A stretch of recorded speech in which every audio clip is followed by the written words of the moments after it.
20-year history of the team. Harold Carmichael comes into this one having caught 474 passes in his brilliant career. And Ron Jaworski has thrown 86 touchdowns and has led the Eagles into the playoffs and Super Bowl last year. Here come the Eagles with a brilliant defense against the Minnesota Vikings. It should be a dandy. CBS Sports presents the National Football League.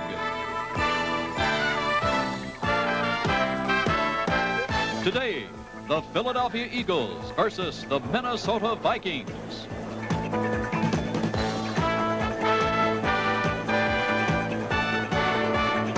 It's windbreaker time in Minnesota. The temperature is 42 degrees.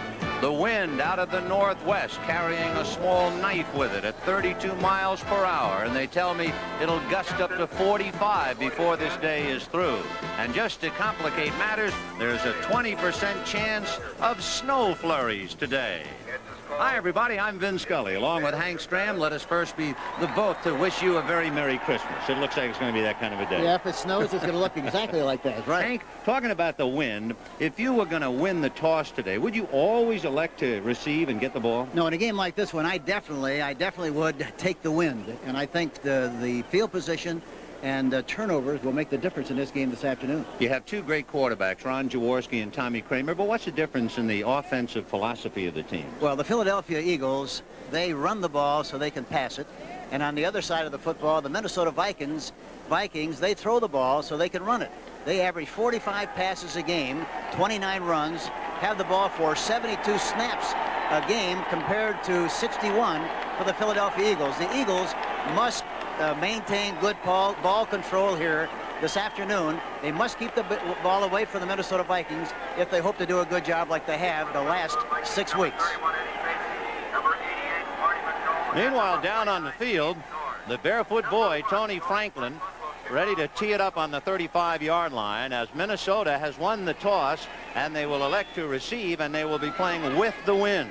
Eddie Payton, who has had a sore knee but says he's okay, and Payton is the deep man for Minnesota, and you can see his numbers, his longest 99. A quick comment, Coach. If you had Franklin, would you let him kick barefoot in this kind of weather? Well, it isn't so bad right now, Ben, but I think somewhere along the line when you play in Philadelphia, the weather's going to be so bad that it would be much better for him to get in the habit of kicking with a shoe on rather than kicking barefooted and maybe impair the efficiency of his kicking ability when the weather is bad. Well, Franklin, with the wind blowing the ball off the tee, has had marvelous kicking efficiency this year. He has kicked 63 consecutive points after touchdown, although he's having more trouble right now, and he'll use a holder. And coming over is Roynell Young to hold the ball on the 35. So in a minute, we'll get this one underway. It is a short kick, and Mardai McDowell takes it at the 19, and McDowell is out across the 35 to about the 37 or 38-yard line. Let's take a look now at Minnesota offensively. Tommy Kramer, the quarterback. Ted Brown and Ricky Young are the running backs. Ahmad Rashad and Sammy White, the wide receivers. The tight end, Joe Sensor, having a big year. And up front, Riley, Huff, Swilly, Hamilton, and Yeri. Ron Yeri, 14 years in the league, the senior member of that group up front. So the Vikings, 4-2, will put it in play, 1st and 10 on their own 38. And Tommy Kramer ready to put this aerial show on the road. Sensor backs off in a wingback position and now goes in motion. And they'll stay on the ground, and the ball is dropped. Ted Brown picks it up, however, and he's going to be boxed in and dropped. Harrison drops him back at the 25-yard line. Hank, why is it after a whole week of a sophisticated game plan, you wind up with what looked like a relatively simple play, and they botch it up? Well, I think basically what teams like to do in the very first play of the game, they want to get ahead on everybody, block 7-on-7, just to get the butterflies from flying around inside, and they get that out of their system, and then they're ready to execute the plan that they went into the game with. But basically, I think that's why they do what they do in the first play. So it is 2nd and 23 for the Vikings. The ball on the Viking 25-yard line. Kramer looking over the middle, and he's got Brown, who drops it. Well, that's a rather demoralizing beginning for Ted Brown to fumble a pitch out and drop a pass. And evidently the concentration level isn't what it should be, because you shouldn't drop two balls that were right in your hands like Brown did on the last two occasions. I see Tommy Kramer blowing on his hands, so the 40-degree weather means it's a little cool on the field. Grant apparently does not believe in allowing his receivers to wear gloves. Well, I agree with him wholeheartedly. I think that if a golfer has to take off a glove to putt with it, the sensitivity level must be very high. 3rd and 23 from the Viking 25. Kramer needs a big play here, and he has time, and it is dropped there. Ahmad Rashad, coming over from the left side, appeared to have the catch and let it get away. Herman Edwards was defending. Yeah, that ball was thrown right on the money. Rashad going downfield. Edwards has him in a bump and run situation and playing man for man all over the field. The ball is thrown perfectly, but he just frankly drops the football. That's all there is to it.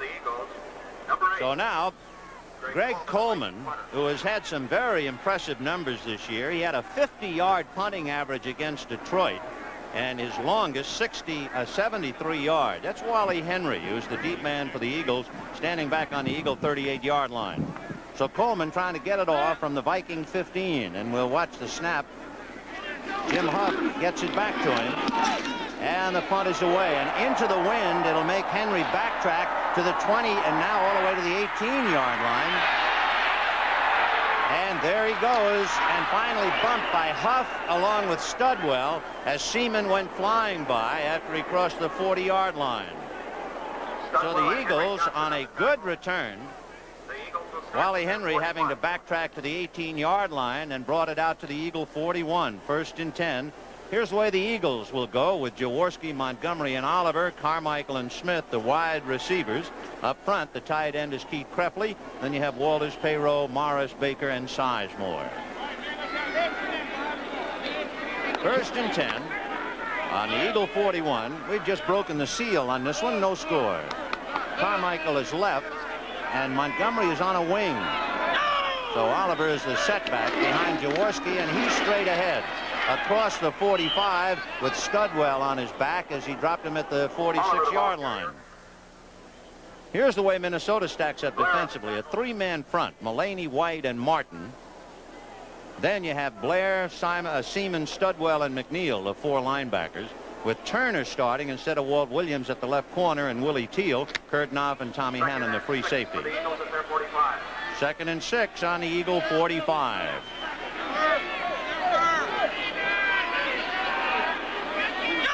Oliver again, the setback behind Jaworski, and it's a draw to Oliver, and he spins and gets through Matt Blair, and by doing that he comes very close to the first down. If Blair had made his tackle, Oliver could not have picked up the first down. Now they're going to have to measure.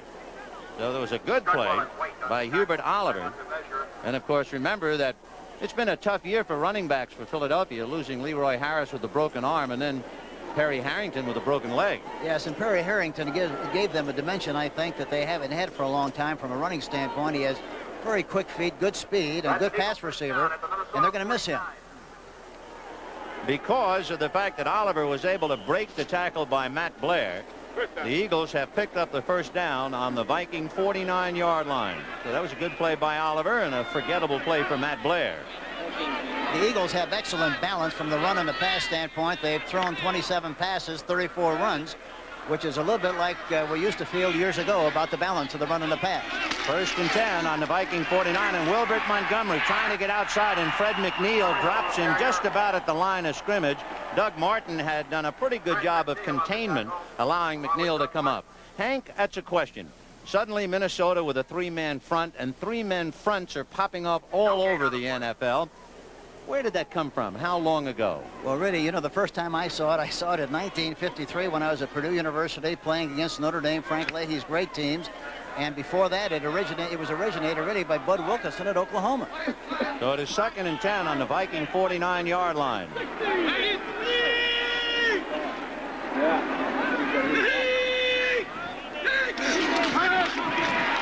Jaworski looking to the right side, and he's got Carmichael, and they box him in as he fights for the first down. John Turner and Matt Blair were there, and it's a question of whether he was able to get the first down before going out of bounds. For Harold Carmichael, 475 passes he's caught now. What a career. And here's Jaworski going back, setting up rather shallow, throws the ball outside to Carmichael, who fights desperately for the first down, but it looks like he might have just missed it, even though he tried gallantly for the first down. He missed it by 1, so it's 3rd and 1. The ball is just shy of the Viking 40-yard line with 11:45 left in the first quarter and no score. Carmichael is going to come left this time, but he's going to be in the slot. Smith wide left with him, and Prefley, the tight end, on the right side. Wilbert Montgomery breaking through across the 35, dropped down about the 32-yard line. Tommy Hannon cut him down underneath, and Montgomery just churned for a couple more. Hank, what is the basic formation that has ruined the 4-man line? Is there one formation offensively that scrapped the 4-man front? Yes, I think the I formation has had as much to do with putting a lot of pressure on the 4-3 than any other formation, because it's a great cutback formation, and you had a great opportunity to get the middle linebacker going one way and cut back behind him. 1st and 10 on the Viking 32-yard line. This started on the Eagle 41. The deep man is Montgomery. And they're going to go to Montgomery. He was slowed down by Duck White, and Duck White finally got some help, and Montgomery has dropped at the 35. But it was a good play by James White, the 6-year veteran they called Duck at Oklahoma State, and Mark Mullaney will get credit for the tackle, but it was the Duck who got him. Yes, he got good penetration that time, and that's the one thing you do not want on this kind of a play. And you see James White, number 72, getting the penetration. There's a leak in the defensive line from an offensive standpoint of Philadelphia, and there's a loss on the play. Second down. Go to 2nd and 13 on the Viking 35-yard line. Matt Blair hollering to pick up the wide receiver on the right side. Jaworski looking that way, has time to go down the middle, and Carmichael can't hold on to it. The ball was thrown very hard. You know what happened that time, Ben? Normally on a double wing formation where the wingback is on the outside, he is on the right side, outside of the tight end. That time they had Montgomery on the split inside wide. They didn't recognize it, and it looked like Keystone Cops back there trying to decide where he was supposed to be covered by. Matt Blair almost jumped out of his uniform on the far left side, leaping and screaming like a kid in grammar school trying to get the teacher's attention. So it's 3rd and 13. The ball on the Viking 35-yard line. Walt Williams is now in there. He didn't start, but he's back in there at a corner. And he's on the left side picking up Smith. So out of the shotgun is Jaworski on this 3rd and 13. And with time and protection, there's nobody there. Rodney Parker was trying to cut the short man as Smith was going deep. Yeah, Matt Blair was blitzing on the play, and he had to throw the ball before he was actually ready. There was no follow-through on the part of Jaworski, and that's why the ball sailed like it did over the top and falls incomplete. A good-looking play there by Matt Blair, the linebacker. So this will be the 9th play for the Eagles on this abortive drive. They started on their own 41-yard line. And Tony Franklin coming in. Franklin is 11 for 15 in field goals. His longest is 47 yards, and twice he has kicked him 46 yards. Jaworski will be the holder, and the hold will be at the 43. So you're looking at a 53-yard field goal. Of course, when he was in college, Franklin has kicked them over 60 yards. So let's see about this one. The hold, instead, it's a punt. And Franklin punting and kicks it out of bounds around the 20-yard line, the 21-yard line. What about that one? Well, that's a pretty good gimmick, because he has the ability to punt, and it gets everybody up on the line of scrimmage, and if you get the punt beyond everybody, it's going to roll, and you get a good situation as far as field goal position is concerned. Field position, I said. And he couldn't kick the ball into that 40-mile-an-hour wind. There's a timeout on the field. You're looking at Bud Grant, the great coach of the Minnesota Vikings, who at one time was drafted and played for the Philadelphia Eagles. He was a first-round draft choice by the Eagles in 1950, and he was the #2 receiver in the league in 1952. And the other thing about Bud, he was a great basketball player, too, you know. Yeah, the Lakers drafted him. All right, 1st and 10 for Minnesota. The ball is spotted on the Viking 22-yard line. It'll be the second time they had the ball. The first time they got it, they lost 13 yards. Cleveland leading New Orleans 3-0 in the first quarter. Now let's see what Tommy Kramer does. Sensor backs off into a wing on the right side and now is in motion. Kramer looking to the left side to Ahmad Rashad, and Herman Edwards bumps him out of bounds at the 27-yard line. So Rashad making another reception, and what a career he's had. Ahmad Rashad has caught at least one pass now in 68 consecutive games. Let's take a look at Philadelphia defensively. The big three: Dennis Harrison, Charlie Johnson, and Carl Hairston up front. The four linebackers: Wilkes, Chesley, LeMaster, and Robinson, with Wilkes playing for Bunting. Roynell Young along with Edwards, Logan, and Wilson in the backfield. So a pickup of 6 on the pass. That makes it 2nd and 4 from the 28. And it's Ted Brown fighting his way to the 30-yard line. He picked up 2, and that'll make it a 3rd and 2. You know, you always scout the other team, Hank. Do you ever scout yourself because you might fall into a trap? Yes, I think it's very important that you scout yourself. We did that every week. We wanted to make sure we knew what we did so we could anticipate what the opposition felt we might do. And for that reason, it's a very, very important part of the planning and the direction of a professional football team. And the same is true in college at all levels of competition. Well, it's 3rd and a long one now from the 30-yard line. Sensor and Bob Brewer, another tight end on the left side, and out of the eye with Brown, the deep back, and it's Brown battling for the first down. It's just a matter now of where they spot it. It was very close. You talk about a team coming off the bus throwing a football. The Vikings throw the ball, have averaged 45 passes a game in the 6 games they have played so far. One of the things they tell me about Tommy Kramer, he is a coach's delight because he has a marvelous ability to read defenses. As you see, the St. Louis leading Atlanta 7-0 in the first quarter. Yes, he's got great vision, tremendous confidence, and he's got great confidence in his own ability. But what's also very important, he's a great leader, and the team believes in him very strongly. One thing a lot of us should keep in mind about Kramer, in his, I think, 39 victories as the Viking quarterback, he has had 8 victories in the last 2 minutes. So he is one of the better 2-minute quarterbacks around. Shades of, let's say, Roger Staubach. Yes, that's true. And shades of the great Johnny Unitas and the great players who played several years ago.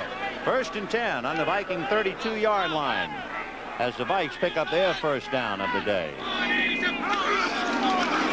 Kramer getting some protection. He's got Brown, and he stumbles and falls to the 41-yard line. So they picked up about 9 on that play. Chesley and LeMaster made sure he didn't get up and try to continue.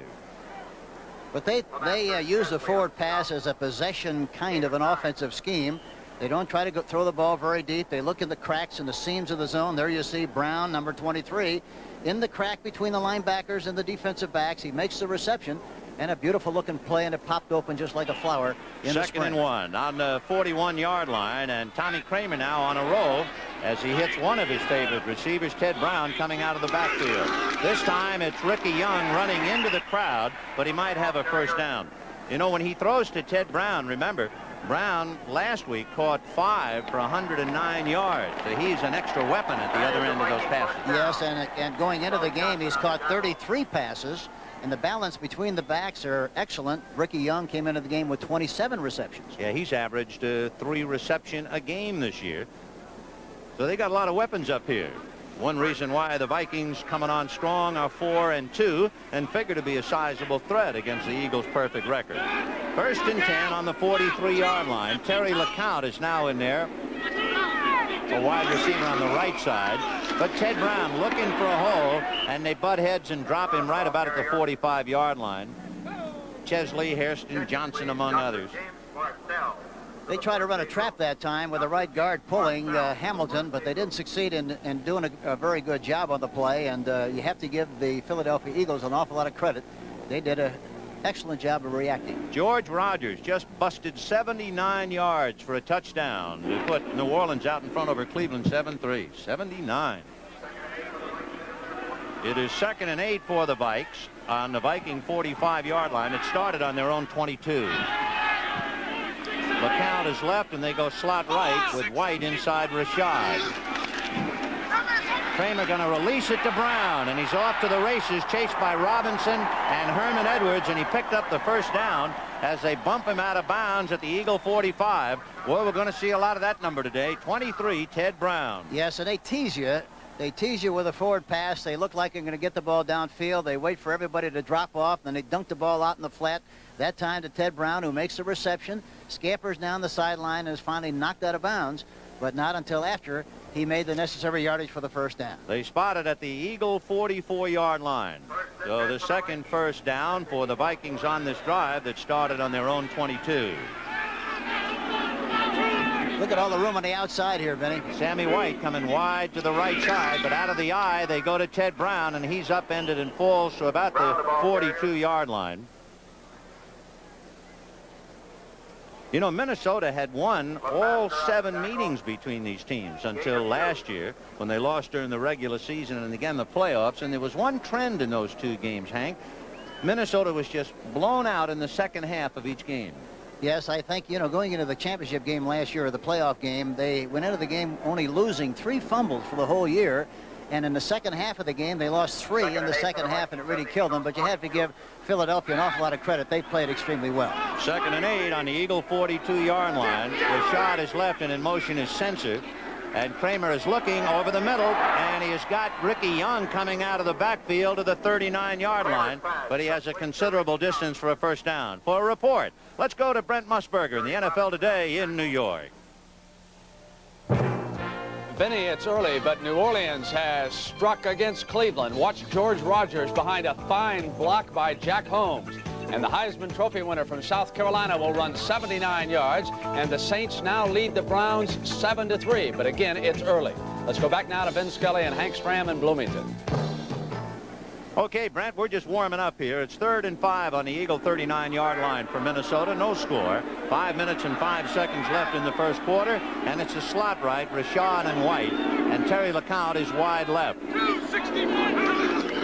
Everybody releasing, so Kramer is on his own, and it's a busted play. So the first whistle, and it looks like a delay of game. Too much time for the Vikings to get that play off. Yeah, he had a hard time spitting that play out, I guess, Ben. It took too much time, and they're going to be penalized 5 yards for that infraction. You know, Hank, when we were in the lobby this morning, we saw Eddie Payton, and we also saw Tony Number Galbraith. 9, delay. 3rd down. And it kind of surprises you to see the home team in a hotel. Well, I think that's a common practice. It used to be the common practice for most teams. We did it all the time at Kansas City and New Orleans. Kept the squad at a hotel before the game, but I'm not so sure now that everybody feels that's the best thing to do. Some teams, like Dallas, for example, let them stay at home. 3rd and 10 on the Eagle 44-yard line. And all the backs release, and Kramer again all alone to the left side. No good, intended for Terry LeCount. And a great play by the veteran Herman Edwards coming up from the right side to knock it down. Edwards, who's been in the league 5 years out of San Diego State. Kramer's pass intended. Carl Hairston, number 78, really did a super job. He had a stunt there, gets good pressure coming into the inside, and he makes Kramer throw the ball before he actually wants to. And for that reason, he didn't have much on it, and it didn't get to the receiver in time.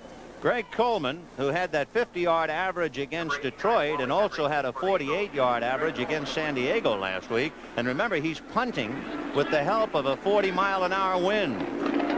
The deep man is Wally Henry on the Eagle 10. And it is partially blocked by the Eagles, and it was Phillips who got his hands on the ball, and it is finally recovered at the 40-yard line. And Ray Phillips is hurt and shaken up, number 52.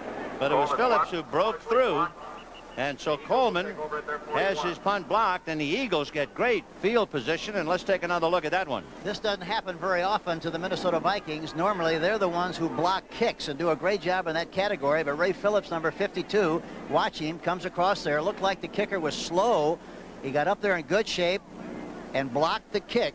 And really, it looked like Craig Coleman took a little too long to get rid of that ball. No score with 4:40 to go in the first quarter. Ray Phillips, the 5-year man, shaken up on the play, goes to the sidelines. The Eagles in good position. 1st and 10 on the Eagle 41-yard line. Jaworski to Montgomery, And Montgomery grabbed from behind by Martin and is dropped as he crossed the 45-yard line. So a pickup of 4 or 5 on that play. In the offensive right guard, Ron Baker, 63, Sizemore, 76, and Guy Morris, the offensive center, all three of whom did an excellent job of moving people off the line of scrimmage and getting a good jump on that surge by the ball carrier that time. You know, when you look at the Minnesota up front and Doug Martin shaken up, he'll have to leave. He's the brother of George Martin of the New York Giants. You might remember that in a combination with Matt Blair, they had a safety against Philadelphia in the playoff when they tackled Ron Jaworski in the end zone. And they like Martin very, very much, and that's one of the reasons they feel their 3-4 defense is going to be much more efficient this year. 2nd and 6 from the 45-yard line for Jaworski. No score. A little more than 4 minutes left in the first quarter. The pass to Carmichael. John Turner has him by the waist, spins him and drops him at around midfield, and he has to get to the 49-yard line for the first down. So it's going to be very close. This is a very high percentage pass. Ben, they're putting Carmichael in the slot on the left side, and all he does is go downfield a little bit, break to the outside, and licks the safety man, number 27, John Turner, on the play. For John Turner, this is his first game. He hurt his ankle in a preseason game, so he's really gotten some tough exposure first time out of the barrel to try and handle Carmichael. So it is 3rd and 1 from midfield. Second man, Wilbert Montgomery, and he's across the 40. Willie Teal on his head as he goes down at about the 39. At the bottom was Fred McNeil. Here again, we just got through talking about the good job of the offensive lineman, and there's another good surge by the offensive line, and Montgomery sees the crack, sees the cavity, pops through there in good shape, and makes the necessary yardage for the first time. Willie Teal, 37, is in on the tackle. You know, last year Montgomery had just one 100-yard game. It was against Minnesota. He went for 169. 1st and 10 on the Viking 39-yard line. And Montgomery going back on a flea flicker, and Jaworski going deep down the middle to Carmichael. Carmichael at the 5, and Carmichael at the plane of the goal line. We haven't seen any touchdown signal yet. But the little flea flicker got the big man loose. A little recess football, Benny. That's fun to see, isn't it? That's great. The old flea flicker play, and Carmichael ran right between the two defensive backs, and it looked like maybe they would react to the thrown ball once it was up in the air, but they didn't get there in time. Plenty of time to throw the ball. Jaworski gets it right on the money. Carmichael right between the two defensive backs, 45, Hannon and Turner, number 27. So it is 1st and goal for the Eagles on the Viking 1-yard line. After that 49-yard pass to Carmichael, Montgomery hitting, and Montgomery for the touchdown. So Wilbert Montgomery barely breaking the plane, but he did for his 2nd rushing touchdown of the year, and it is 6-0 Eagles. The Eagles have a lot of confidence in the right side of their line. They do the left side too, of course, but I think in critical situations they like to run right. Ron Baker, Sizemore, and Kreftley that time all do a good job of blowing people off the ball and providing running room for Wilbert Montgomery, number 31. So now the barefoot boy, Tony Franklin, who has kicked 14 out of 14 this year and 63 consecutively, will try to make it 64. And it is blocked, a typical Minnesota trick. And it looked like Matt Blair, and that would be the 3rd kick that Blair has blocked this year. He's incredible. They are something. We watched them practice yesterday, and they spent a lot of time blocking kicks, but it paid off this afternoon. Blair and Joe Sensor stopping Tony Franklin at 63 consecutively. That's the 4th block kick for the Vikings this year. 3 by Blair, the other by Robin Sendline. However, the Eagles are leading 6-0 with 1:55 left to go in the first quarter. Eddie Payton going into the end zone, lost it, and lets it wisely go on through. You see Payton shying away from the ball at the last moment, and it goes into the end zone and through.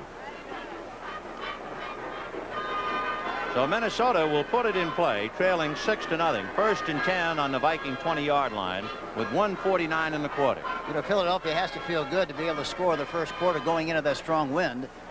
They have to feel good about that. You know, one thing for Philadelphia, it figures that Jaworski's going to have a lot of time today because Minnesota is not a sacking ball club. They have 10 sacks, but they got 8 of them a couple of weeks ago in a Green Bay game. Yes, that's true, and they use a 4-man line on obvious passing situations, but they really haven't penetrated very well so far this season. Oh, we'll see what Kramer does now. 1st and 10 from the Viking 20-yard line, and he's going to give it to Brown, who got by Hairston, trying to get inside and finally spun outside. Randy Logan spins him out. So it's 6-0 here, Eagles, and let's go back to Brent Musburger in the NFL Today in the Big Apple. Vinny, the Cleveland Browns responded to Rodgers' long touchdown run with this drive. Mike Pruitt went in from the 8, and now the Browns lead the Saints 10-7. And let's go back to Vinny in Bloomington. Okay, Brad, it's 2nd and 7 on the Viking 23-yard line. 1 minute and 48 seconds left in the first quarter. 6-0 Eagles. Sammy White comes wide right. Ahmad Rashad goes wide left, and the running backs remain Brown and Young. Kramer looking over the middle and dumps it and couldn't get his man. I think it was intended for Ricky Young, and Young just couldn't get off. They tied him up pretty well. Yes, that time the umpire did a good job of playing pass defense that time, and Ralph Moorcroft, number 15, I think was the umpire who kept him from making a play on the ball that time. Yeah, he was crouching, trying to get under a possible pass to Ted Brown, and here comes Young. And he was in a good stance, too. He was down in a good position to make the play. You know, that's really a tough job to be caught out there with everybody running around you. Yes, it's dangerous, too. Yeah, Very dangerous. 3rd and 6 on the 24 for the Vikes. Terry LeConte goes left, and the Vikings are in a slot right. Kramer looking left, and under heat, dumps it to Brown, and Brown is going to be dumped by Bernard Wilson inside the 15-yard line. So that looked like somewhat of a busted play as the Eagles really came in a hurry. Yeah, it looked like a screen pass the way the defense got in there that time. He didn't have much of a chance. There's a stunt with the right end Carl Hairston coming in, putting pressure right in his face. He dumped the ball off to number 23, Ted Brown, but no chance to succeed on the play. So it is 4th and 15 from the 15. Greg Coleman, you remember, had his punt blocked by Ray Phillips. Now he's been trying to boot it with Wally Henry standing at the 49-yard line of Philadelphia.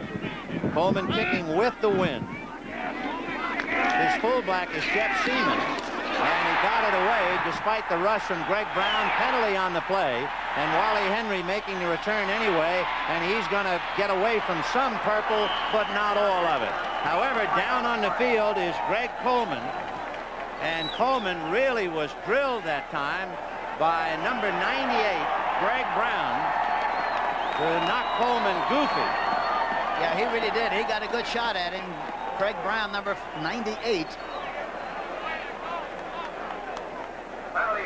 Brown is a rookie out of Kansas State, 235 pounds, but he's 6'5", and he caught that right leg and dumped him. Yeah, that really smarts. He had no chance that time whatsoever, even Defense, to try to break the 98. fall. He lived right on his backside. Running into the kicker.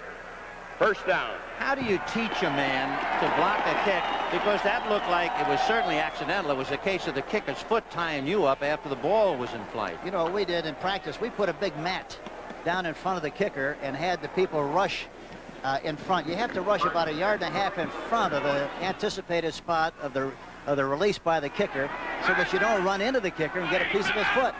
So it's 1st and 10 on the Viking 20-yard line. And the second man is Ted Brown, but they stack him up as he gets out across the 20, maybe 1 yard or 2, but that's about all.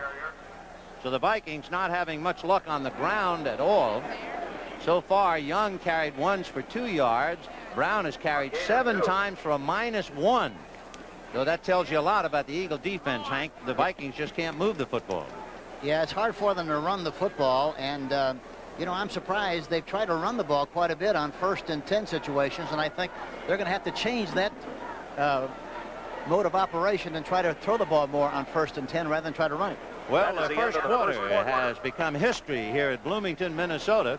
The Eagles on a flea flicker to Carmichael, and then Montgomery scored from 1 yard out. Instead of moving down to get better mileage, maybe you should move up. That's not not only the score, it's the Eagle record. I imagine the Eagle record is an inspiration to Minnesota, but it's also an inspiration for Philadelphia to keep it alive. Yeah, they've reached a level of excellence. I'm talking about Philadelphia, where they're taking a lot of pride in what they've achieved and what they've accomplished. And really, at this stage of the season, you'd have to say they're the best team in the National Football League because they are undefeated, plus the fact that they're the best balanced team, I think, we have seen so far as the run, the pass, the kicking, and also the defense. 2nd and 8 on the Viking 22, 6-0 in favor of the Eagles. Tommy Kramer with Ted Brown, the sole setback, and the Vikes in the slot left. Kramer releasing to Brown at the 25, chased by Wilkes, and he beats Wilkes to the 50, still on his feet and going down inside the Eagle 40-yard line. There's that man Brown again.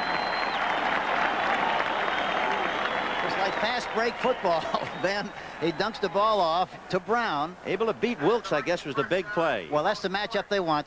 They try to get it back on a linebacker in the open field. There you see Wilkes not being able to make the play, and that's a tough responsibility for the linebacker. Brown just breaks it clean to the outside, makes a beautiful run, and they have great field position. And if Randy Logan doesn't get him from behind, he's going to pick up another 5 to 10. So it is 1st and 10 on the Eagle 40-yard line, with the Eagles leading 6-0, and Kramer now trying to get his ball club going. Play action fake, and Kramer down the left side to Joe Sensor. And Sensor is down inside the 20-yard line, and the Vikings are on a roll. And, you know, you talk about concentration. That ball was tipped that time. Joe Sensor, in spite of the tip, maintained good concentration, watched it all the way into his hands. It's a play action fake, faking a draw to Young. He gets rid of the ball nicely. Watch it now. It's deflected here and bounces into the hands of Joe Sensor, and they have another big first down. Sensor is a kid from Philadelphia who went to school at Westchester State, and he's a marvelous tight end. So 1st and 10 on the Eagle 19-yard line. White goes left, Rashad goes right, and in motion is Ricky Young to the right. The back's release, dump off to Ted Brown, but he is belted, and the guy who hit him is Al Chesley, number 59, 3 years out of Pittsburgh. They used to call him the Bill Berge stunt man, Hank. You know, that time they had Ricky Young in motion to the right, and one of the few times Tommy Kramer threw the ball to the wrong guy. The halfback, Ricky Young, was really open on the right sideline. Had he thrown the ball to him, he'd have gone in for a big gain, but instead he threw it to Brown. So it is 2nd and 9 as you see the Viking. 2nd and 9 on the Eagle 18-yard line. 12:45, so we're just starting and warming up in the second quarter. Kramer with Young staying into block, passing to Brown, and Brown is dropped at about the 11 or 12-yard line. He'll have to get to just about the 9. Jerry Robinson finally bringing him down. Another very high possession, high percentage pass, throws out to the flat to Brown, who is matched up against the linebacker. There you see him on Wilkes, number 51. He makes the reception again, and it's close to a first down. He's already caught a half a dozen balls, and we're just really getting into this thing. Ted Brown. That's a lot to catch at a pregame warm-up. Wow. So White and Rashad come out. They bring in the Beef Trust on a 3rd and 2 from the 11-yard line. You have Bob Brewer, the tight end, on the right side. Joe Sensor on the left. Young and Brown, the running backs, and Sensor in motion, and they're going to go that way on a roll. Kramer now going over the middle. Touchdown to Joe Sensor, the tight end. Joe Sensor really did a super job of cruising away from the flow of the play, Ben. The play was designed to go for the right corner. Everybody ran to the outside. He stopped and came back against the grain. Kramer, the communication between the quarterback and the tight end was really excellent. He gets the ball back to the backside. Watch him. Rolls right, and then he spots Sensor cruising back away from the flow. Touchdown, Minnesota. So that's the 4th touchdown for Joe Sensor. When he went in motion, that put both tight ends on the right side, and you thought they were going to muscle it around the corner, but they went to the air, and it's 6-6. Now let's see about Rick Danmeyer. He is 13 out of 15. The kick, the hold, it is good. And the Minnesota Vikings are leading the Philadelphia Eagles 7-6 with 11 minutes and 42 seconds left to go in the second quarter. Here's another look at the catch by Joe Sensor that helped Minnesota catch up and then go on to take the 1-point lead. And we're just warming up. Rick Danmeyer ready to kick off. It is 7-6 Minnesota, 11:42. Wally Henry, the deep man, Giamona on his right, Canfield on his left, and coming to his right is Henry from the 4 to the 15, 25. Still on his feet, and John Willie Teal finally brings him down at the 38-yard line after a hit by Randy Holloway. Teal from LSU brings Wally Henry down. Of course, Wally Henry will always remember here. He suffered a broken leg here. He also had a spleen removed. That kid has really taken a beating, Hank. Yes, and he's come back like gangbusters and really does a super job on the specialty teams. So it is 1st and 10 for the Eagles on the Eagle 38-yard line. This is Vin Scully along with Hank Stram welcoming you to Bloomington, Minnesota. Shaping up to be a dandy. Jaworski with Carmichael inside Montgomery. So Wilbert Montgomery, a wide receiver, and they go to Hubert Oliver, and he hits at the 40 and then powers forward for a couple more, and they're going to spot the ball at the 43. St. Louis leading Atlanta 7-0 in the second quarter.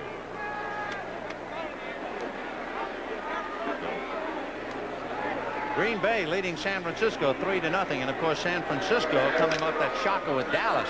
It's a roller coaster ride every week, isn't it? Isn't that something? 2nd and 4 on the 44. Out of the eye now with Montgomery, the deep back. And Montgomery turned in by Matt Blair, and Blair has him by the left leg and brings him down. Matt Blair, a one-man gang to turn that in. You know what happened that time, Vinny? That time Oliver, the fullback, went the wrong way. It looked like he might have changed the play on the line of scrimmage, and Oliver went to the left, Montgomery went to the right.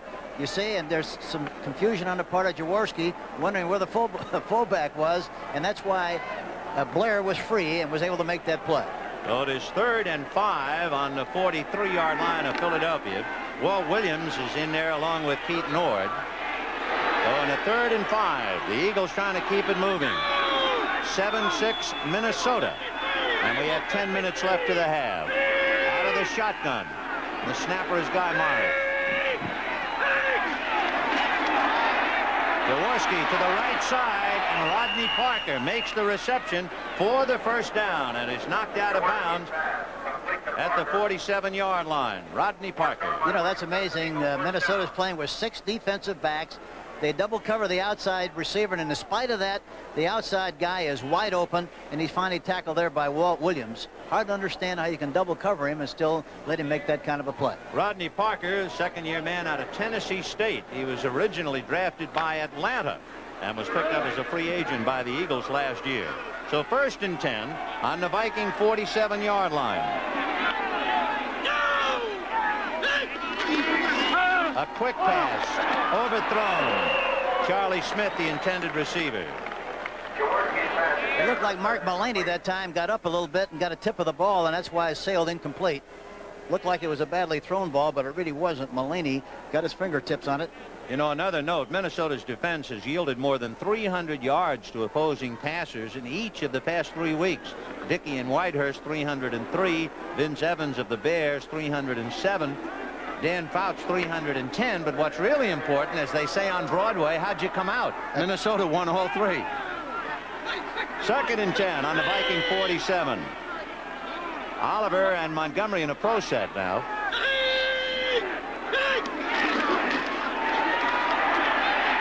Down, and he's throwing in the hands of Duck White. So Duck White has him at the 42-yard line. A big sack for the Minnesota Vikings. As we said, they only had 10 this year, 8 in one game against Green Bay. The Russian 4 linemen that time, Randy Holloway, Mullaney, White, and Martin. They got good penetration. White, number 72, making the big play on Jaworski and making him throw the ball before he actually wanted to get rid of the football. Well, the Canadian Geese come down to Wisconsin around this time of year, so it's only right for the Duck from Minnesota to be heard from, James White. So it is 3rd and 20 on the Eagle 43-yard line. Shotgun again. Billy Canfield is in there with Montgomery.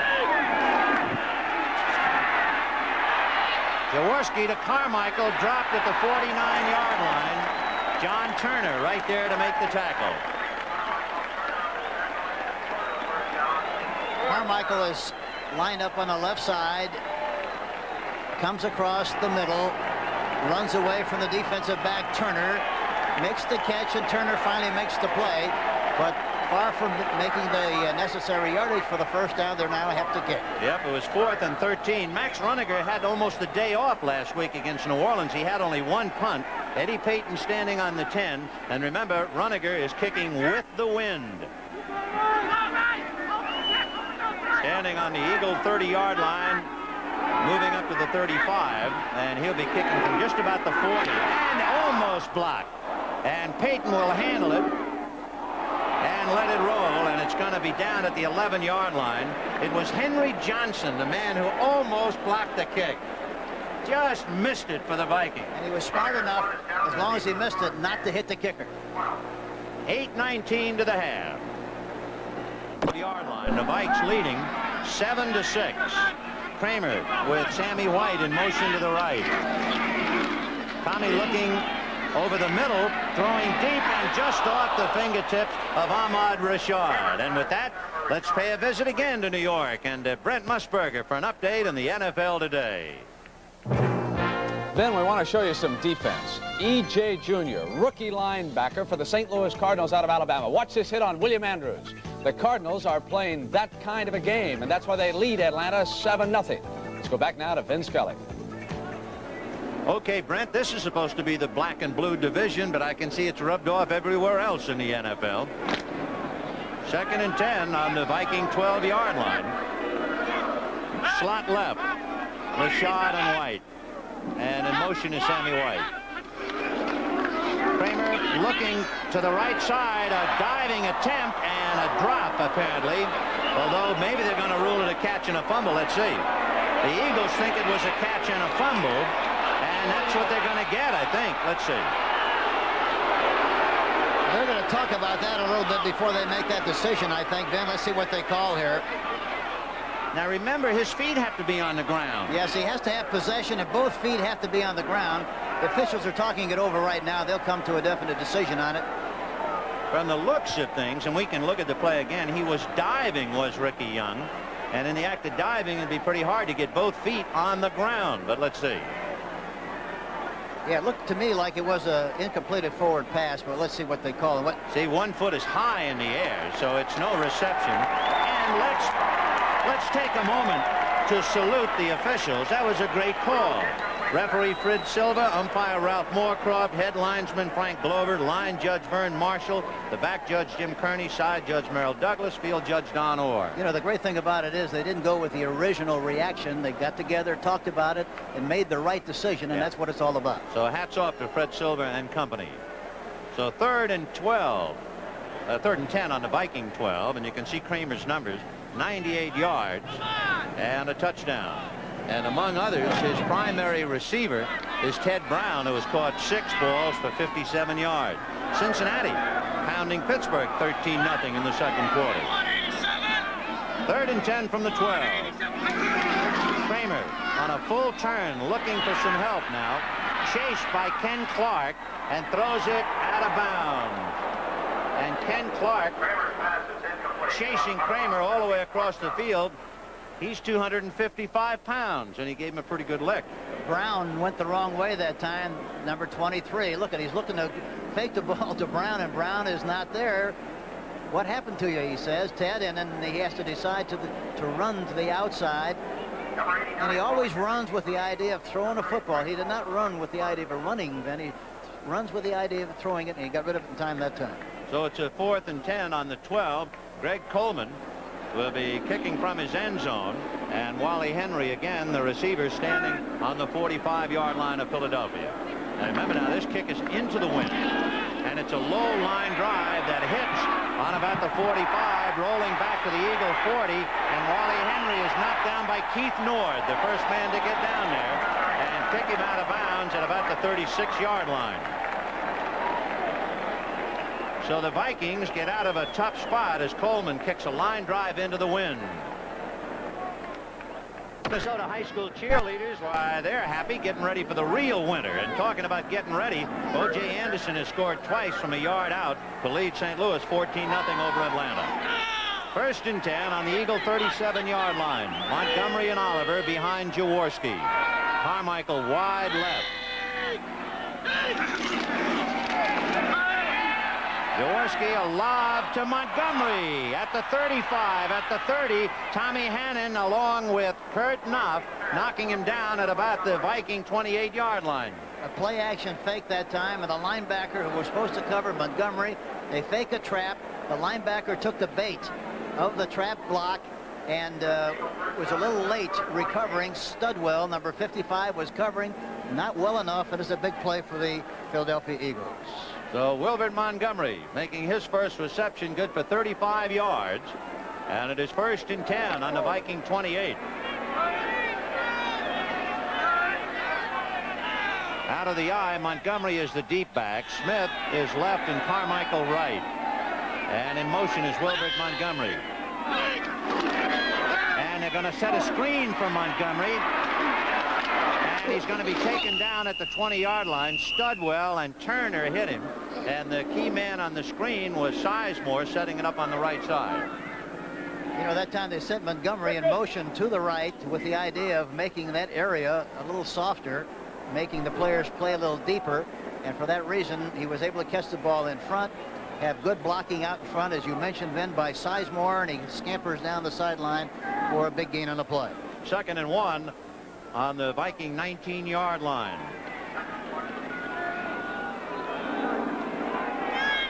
We have 6:15 left to the half. Minnesota leading 7-6, and the Eagles on the move. First man, and Oliver slipped, trying to make a cut, and he was dropped at the 20-yard line. Of course, they had some rain here. That's the first sign of any kind of slick footing at all. Yes, but I'm surprised it feels in such good condition because there was a lot of rain. They had it covered, of course, but it's in good shape. You know, just a moment ago, Hank, Montgomery went in motion, and they would have set up a screen. The Eagles are not really a motion ball club, are they? No, they don't use a motion a lot. They like to anchor people, get a picture of where the defense is going to be, and then use automatics and throw the ball to the right guy depending on coverages. Other teams, of course, like to use a lot of motion to create confusion. 3rd and 1 on the Viking 19-yard line. Out of the eye, Montgomery, the deep man, second man, and he's going to crack it. And Montgomery would appear to have picked up the first down. Were you much of a motion man? Yes, we like motion because we like to create formations, utilize motion because I thought it would create a moment of indecision. And as long as it doesn't impair your efficiency and you don't make mistakes doing it, why, it can be very, very effective. So from this angle, it appeared as if Montgomery made the first down, but up here is not important. But now the sign, he did make it. That's an Eagle first down. The Eagles started, you remember, on that low line drive punt from Greg Coleman that took a Viking bounce. So the Eagles started on their own 37-yard line, and they have moved it to a 1st and 10 on the Viking 18. Eagles sending in their offensive signals to Ron Jaworski. 1st and 10 on the 18. Carmichael right, Smith left. And now it's Smith in motion. Jaworski looking for Smith and threw him behind. What's the basic philosophy on that play? You have Carmichael on the right side, and you bring your wide receiver from the left to go right. In other words, Carmichael trying to clear out everybody on that side? Yes, they're very concerned about Carmichael anytime he's lined up, regardless where it might be. And they sent Smith in motion on the outside, which meant that they just created a slot formation and try to get a one-on-one with Smith on a linebacker or a defensive back, and he just threw the ball poorly and threw behind him, and it falls incomplete. The Eagles with a perfect 6-0 record. The Vikings are 4-2. The Vikings are leading 7-6, 4:49 to the half, and it's 2nd and 10 on the Viking 18-yard line. Oliver, the sole setback.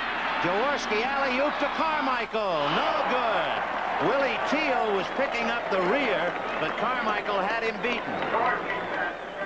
Teal, by the way, is 5'10", and Carmichael is 6'8".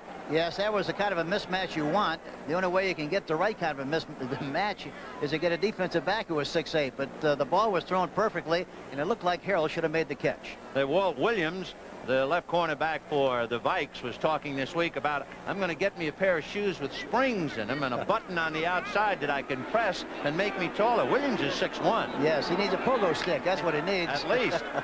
Or a ladder. 3rd and 10 on the Viking 18. The Vikes trying to stiffen now, and Jaworski poking for holes. Out of the shotgun. Boy, they're all up in a line of scrimmage. Something deep would be a good play. Jaworski looking deep, and to the right side to Canfield, and Canfield at the 12-yard line made the reception, but that is not enough for a first down. He's got to get to about the 8. So Canfield made the catch. They were all in bump and run that time, which means that every defensive back was on the line of scrimmage on the receiver, which means that you ought to be able to get something deep if you can lick the one-for-one situation. Canfield licked the linebacker in the flat, and but did not make the necessary yardage. So it is a 4th and 5 from the 12. Tony Franklin is in to try for the field goal. Franklin is 11 for 15, and his longest 47. Remember, when he came out, we thought it was a field goal, and he punted out of bounds. But this time, with Jaworski holding at the 20, it's a 30-yard field goal with the wind. The Vikes can't get at it, and he thunders it through. So the Eagles are back out in front. We have 3 minutes and 48 seconds left to go in the half, and the score, the Eagles 9 and the Vikings 7. Footnote would be the pass from the Eagle 37 to the Viking 28 to Wilbert Montgomery. That was the key to the drive, and then Tony Franklin's field goal. So Franklin kicking off from the 35. Roynell Young is holding for him. Not a deep kick at all, and it will be taken by Keith Nord to the 25. Still on his feet to the 30, and Nord out to about the 32-yard line. Not a bad return by Keith, and he's brought down by Louis Giamona. Green Bay stubbornly holding on to that 3-0 lead over San Francisco in the second quarter. And of course, San Francisco has a problem coming off that crest of enthusiasm knocking off Dallas. Next Sunday, the Rams, who play Dallas tonight, the Rams will be at San Francisco, and Green Bay will be at Detroit. Check your paper for local listing. That's next Sunday. 1st and 10 on the Viking 32-yard line. It is 9-7 in favor of the Eagles. LeConte goes wide right, and the Vikes in the slot left. The little screen to LeConte trying to help from Yeri, but Yeri had too many Eagles, and Roynell Young dropped him. So a one-man screen, Hank. Ron Yeri is only one against many. Yes, and of course, the great thing that you like about that kind of a play, you got a one-on-one with the halfback or with the receiver on the defensive back, plus you have Yeri pulling at 265, blocking a defensive back who weighs about 185, so that's a kind of a mismatch you like. Is that really the proper terminology to call it a screen when you only have one man out in front? Well, as long as you have 1 or 2 or 3, it's always regarded. You call one a quick screen, another one a regular screen. 2nd and 5 on the Viking 37-yard line. Rashad goes right, and Kramer is looking down the middle and releasing to Sensor. And the tight end is upended at the 45-yard line. They pick up the first down. Chesley and LeMaster hitting him. I tell you, Sensor's cute at that tight end position. By that I mean he does a lot of unusual things. He's a good actor. He lets the linebackers get the drop, and then all of a sudden there he comes off the line of scrimmage. He's wide open and picks up a nice gain on the play. So that's the 3rd reception for Sensor. He's now gained 44 yards, and it's a 1st and 10 for Bud Grant's Vikings at the Viking 45-yard line. Kramer is 12 for 19 for 111 yards and 1 touchdown. Both backs release over the middle to Ted Brown, and he's grabbed by LeMaster immediately and actually made the reception at midfield and might have backed off a yard. For Brown, 7 receptions for the back coming out. And here again, they try to get that mismatch between the back and the linebacker, number 23. He sees the soft spot, he anchors. And there you see 56, Jerry Robinson, coming in along with LeMaster to come in and make the play. But he still makes 4 or 5 yards on the play. 2nd and 5 at midfield, and Kramer calling the play in the Viking huddle. We have 2 minutes and 14 seconds to the half, and it is 9-7 Eagles. White goes left, Rashad goes right, Brown is the sole setback. Kramer looking right and throwing too much for Rashad to catch up to it. at about the 40-yard line. Kramer's pass intended That time for he hurried Rashad is himself a little incomplete. bit too much that time. Talking about Tommy Kramer, he saw the outside move, tried to get it there too quickly, and was not in a good enough position to deliver the ball, and it goes over the top and falls incomplete. You know, it's amazing, and looking at Kramer, you realize that he has passed and broken Tarkenton's record for yardage over 3,500. He threw 61 passes in a game, and in another game he completed 38. You know, the amazing thing about it is he's thrown the ball 45 times a game and has only had 8 interceptions. So 3rd and 5 from midfield. Kramer getting a little heat, going deep, and he's got White to the 10, to the 5, touchdown. He beat Logan and Young. Did you see the way Kramer released the football? He's got terrific vision, great eyes. He was falling back that time and saw White pop open, deliver the ball. It looked like it was a ruptured duck that time, but it got there in good shape, and he goes all the way for the touchdown.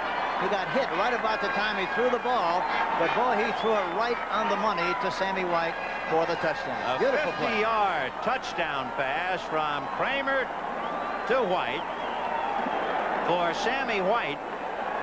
In checking his numbers, that would be his first touchdown. Rick Danmeyer with the Vikings leading 13-9. Danmeyer trying to make it 14. He has kicked 14 out of 16 this year. You know, Danmeyer's only missed 1 field goal this year, and that was because of a high snap against Green Bay. So he's really kicking well. How did you try out a kicker? Well, anytime we had one come into camp, the one thing I always wanted to do personally, I wanted to hold for the kicker. You held the ball. I like to hold for the kicker because I wanted to get a feel for the point of impact and the explosion that took place when he made contact. Jan Stenerud, you know, one of the great kickers in the National Football League, we made sure that throughout the week, sometime during the day, that I would hold the kicks for him in practice because I thought it was very important. That's why you shake hands left-handed. Huh? Yeah, that's a tough way, a risky way for you to try out kickers. That's why my index finger looks like it does. Well, it is 13-9 Vikings. We have 1:54 to the half. The officials We're just trying to keep checking warm. it with 2 minutes left to the half.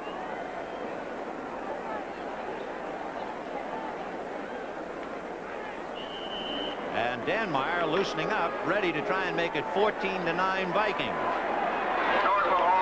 So on passes to Sensor and to White, it is 13-9 Vikes, and here's Danmeyer, 4 years out of Sioux Falls. The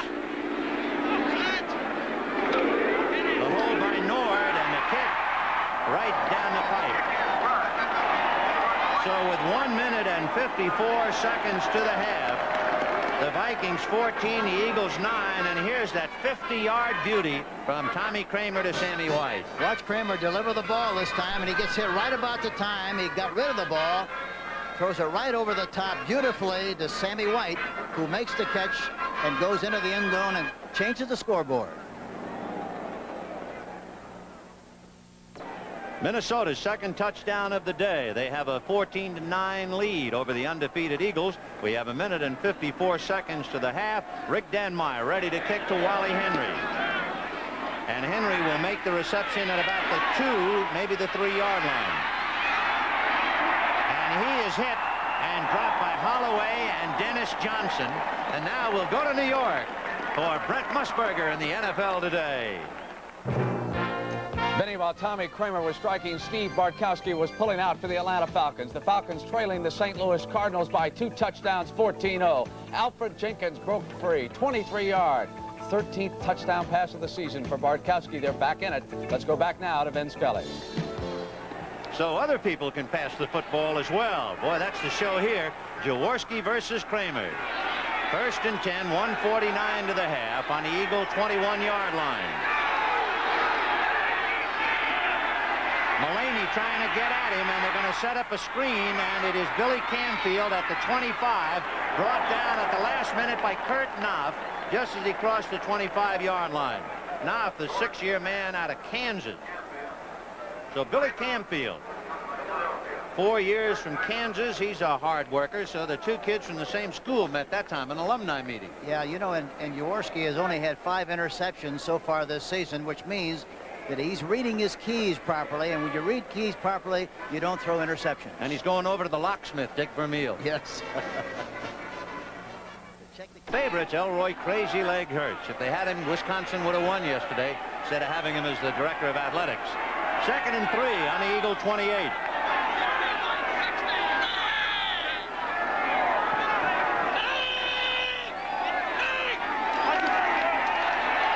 Jaworski has his man Montgomery, who dropped the ball, but again, remember, he was in the air, and it's no catch. Jaworski hit Montgomery, but his feet were off the ground. No reception. Minnesota's rushing 3 linemen, dropping back 5 linebackers, and then 3 deep behind that core of linebackers. That time Montgomery had the ball and then dropped it, looked like, but he was not down on the ground yet. And for that reason, it was an incompleted forward pass.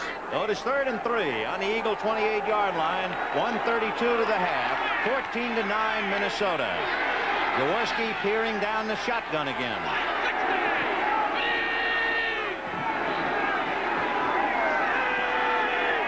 Long count. Jaworski releasing to Camfield, who falls down, and Duck White then makes sure, along with Matt Blair, that he stays down. Hank, is there anything to learn from the fact that the Eagles seem to be going more shotgun? Well, I think in this right before the half period, they have to throw the ball to try to get back into the game at halftime, and so it's very obvious that everybody else knows they're going to throw the ball, and the best way to throw it is to get it back into the shotgun. Of course, there are debates about the shotgun, but we can't get into it now as time is running out. 14-9 Vikings, 1:14 to the half. The preceding message furnished by the National Football League. Max Runniger punting to Eddie Payton, and Runniger gets it away, angling it over to the left side. Payton comes to the 35, lets it hit, and both he and the ball slide out of bounds. So we have 1 minute and 6 seconds to the half, with Minnesota leading the Eagles 14-9.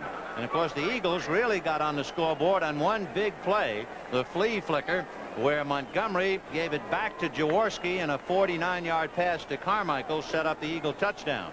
Minnesota, meanwhile, has scored on 2 big plays, passes to Joe Sensor, the tight end, and to wide receiver Sammy White. There was a field goal by the Eagles, Tony Franklin, and that's it. 14-9 Vikings, 1 minute to the half. You have to be impressed with the way both teams are throwing the football with the way this wind is this afternoon. 1st and 10 on the Viking 33.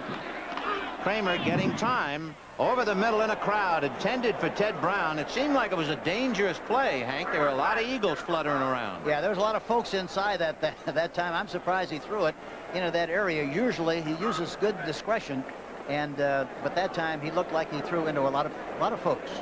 He is also throwing into a diminishing wind. When we came on the air, the wind was 38 miles an hour. They said it was going to gust to 45, and as I say, it's diminishing and it just picks up again. So it's going to be that kind of a day. 2nd and 10 on the Viking 33. Slot right. Ted Brown, the only setback, and he releases. Kramer down the middle. No good. Sammy White up in the air, couldn't hold it. And I would think the hands are a little stiff and slippery, although it is not bitter cold. It's around 40 degrees and maybe under that. Yeah, it's surprising. They don't usually drop those kind of passes. It was thrown very well, right about the shoulder pad level, I should say, and it should have been caught by Sammy White. How do you rate Kramer's arm? Does he throw a hard ball, or can he vary it? You know what he's got? He's got great anticipation, great vision, reads defenses very well, great timing. He doesn't have a great gun, but he's got a good enough arm to get the ball where he has to throw it. And you can see the comparison there on a 3rd and 10 from the 33 of the Vikes. Kramer releasing to Sensor. There's always Joe Sensor, the tight end, to get out of bounds. He just keeps popping up like the devil. Yes, but the amazing thing about it is that Kramer is always aware of where he is. You see, and that's so important. The communication between the receivers here is really, really excellent. So Ted Brown has caught 7, and Joe Sensor has caught 4.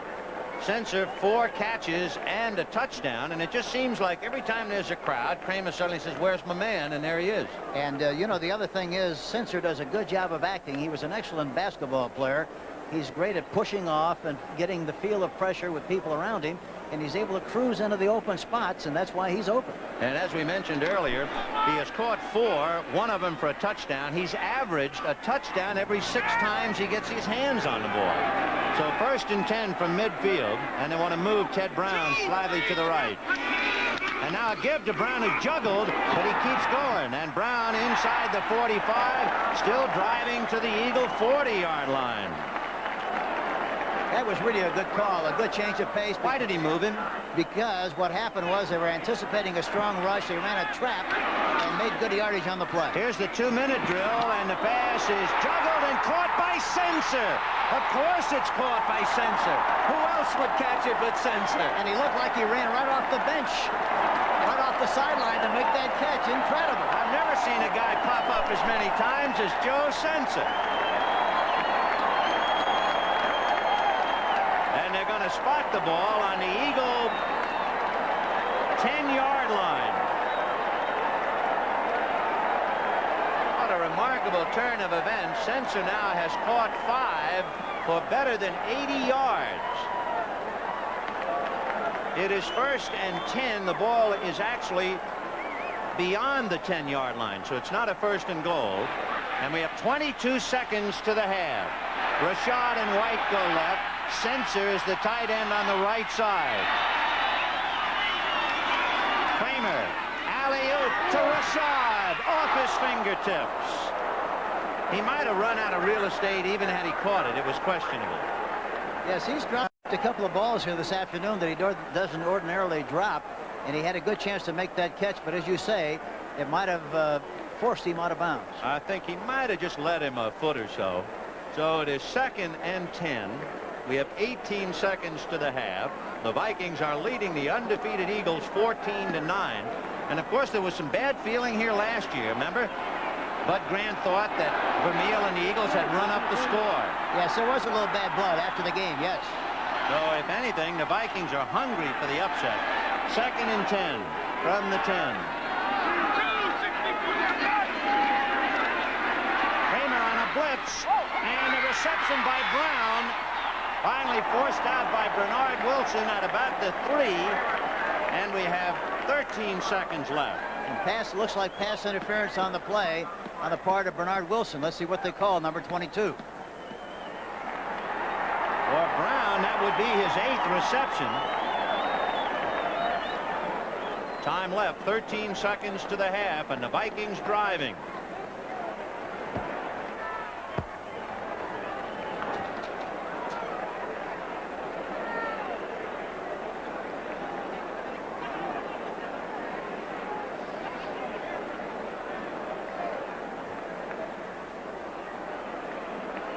We're waiting for Fred Silva to give us the interpretation. They just took out the Terriers, LeConte and Rashad, but now they might want them back again. Let's see. We're still waiting for Fred Silva. Pass interference, defense, number 22 on the 5-yard line. 1st down. Okay, 1st and goal on the Eagle 5 against Bernard Wilson. Brewer, the tight end, is in there, and Kramer seems to say, no, bring me back my Terriers. And you can see down in the right-hand corner, a couple of bulbs are burned out, but it looks like 18 seconds. So with 2 tight ends as wide receivers, how do you like that? Brewer and Sensor. Kramer on a roll. Throwing in the end zone to Brewer, no good. When was the last time you saw 2 tight ends as wide receivers? I haven't seen that in a long, long time. That is some play. But they had the defensive back that time slipped in the end zone, but the ball was thrown over the top. He was forced to throw the ball before he actually wanted to because of the pressure. Now here come the guys that Kramer wanted in the first place. LeConte, Rashad, and White. And out goes Huffman along with Brewer and Young. And it appeared to me on the previous play he was begging the bench to send the little guys back in. Yes, he was sending up a flare trying to get him back in the game, but it didn't do any good. So now it's 2nd and goal from the 5 with 8 seconds to the half. Rashad and White, slot left. LeConte in motion left, picked up by Canfield. It's to Brown, and Brown is out of bounds with a flag on the play. Brown is out at about the 1-yard line. 4 seconds to the half. And it'll be a holding penalty against the Eagles. Is there enough time for a play, or do you go for the 3 points? Well, there's 4 seconds left. Defense, number 47. And you have to make a decision as to Holding. whether... Refused. 3rd down. Let's see where they mark the ball. It's down right about the 1-yard line. Right. Short of the 1-yard line, really. You have to make a decision as to whether you're going to try to make the touchdown and be satisfied that you're going to make it, or decide that you can't make it and go for the field goal. In this particular case, this being this short, they've got to go for the touchdown. 4 seconds to the half. 3rd and goal from the 1. Brewer and Sensor now. The twin tight ends are back in there. Play action fake. Kramer. Touchdown to Bob Brewer, the other tight end. Play action fake, and they run a delay to Brewer, who looks like he's going to block off tackle and then slides across on the other side of the field. He popped clean, and touchdown, Minnesota. That's the 2nd touchdown pass caught by Brewer this year. But, of course, I think everybody in the ballpark was looking for Sensor. And time has run out as Dan Meyer comes in to kick the extra point. The Minnesota Vikings, starting on their own 33, have scored again. The hold by Nord. The kick is up, and the kick is good. Time has run out, and the Minnesota Vikings are hoping that time will run out on the Eagles and their undefeated string. The Vikings scored 21 points in the 2nd quarter, and at halftime, Minnesota 21, the Eagles 9. Take another look at the Bob Brewer touchdown. There we see, fakes off tackle to the right, and then throws back across the grain to Brewer, 82, who is wide open in the end zone for the touchdown. So in looking at the numbers, Kramer went 18 for 30 for 219 yards and 3 touchdowns to Brewer, to White, and to Sensor. On the ground, the Vikings haven't done anything. Young carried once for 2 yards.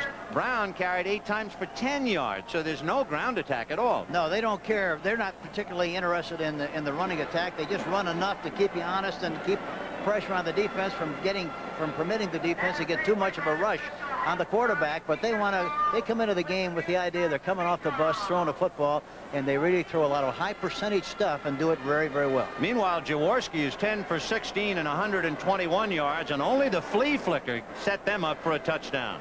At halftime, to start the half here in Bloomington, Minnesota, the Minnesota Vikings leading Philadelphia 21-9. Hi, everybody. I'm Vin Scully, along with Hank Stram. Welcome back to Bloomington, Minnesota's Metropolitan Stadium, where the Minnesota Vikings are very much at home, and they're leading the Eagles 21-9 on 3 touchdown passes by Tommy Kramer to Sensor and Brewer, his tight ends, and to Sammy White. Philadelphia's 9, a field goal by Tony Franklin. Then there was a flea flicker from Jaworski to Montgomery to Jaworski to Harold Carmichael, and on a 1st and goal, Montgomery punched it over. 21-9 Vikings on a cool day in Minnesota. They tell us here there are 2 kinds of weather, Hank. Winter and road construction.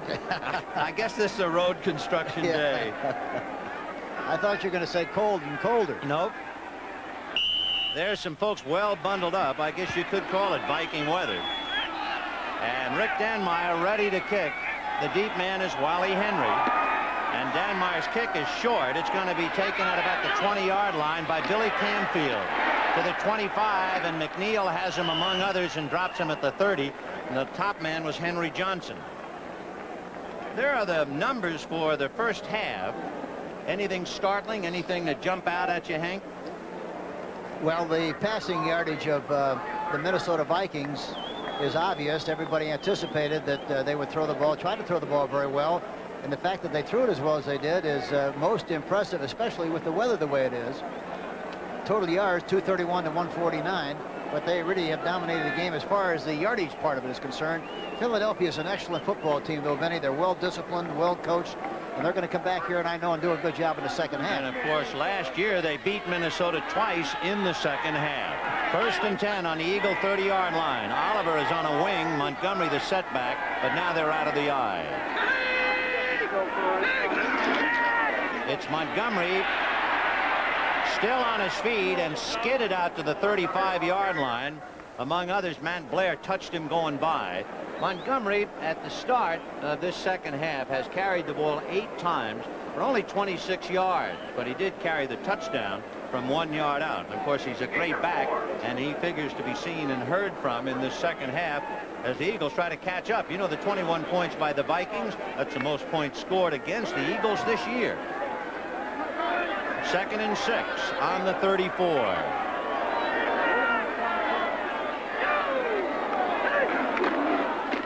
Montgomery. And Montgomery butting heads, trying to get to the 40. And of course, if he makes it, and he's not going to make it, it would have been the first down. They need about less than a yard, maybe only a foot. Atlanta, meanwhile, leading 20-14 at halftime in their ball game against St. Louis. And you can see that the 49ers have caught Green Bay. That's a hard-nosed half, 3-3. New Orleans leading Cleveland 14-10. That's a possible upset at halftime. And the Jets on top 13-7 in the third quarter against Buffalo. 3rd and 1 on the Eagle 39.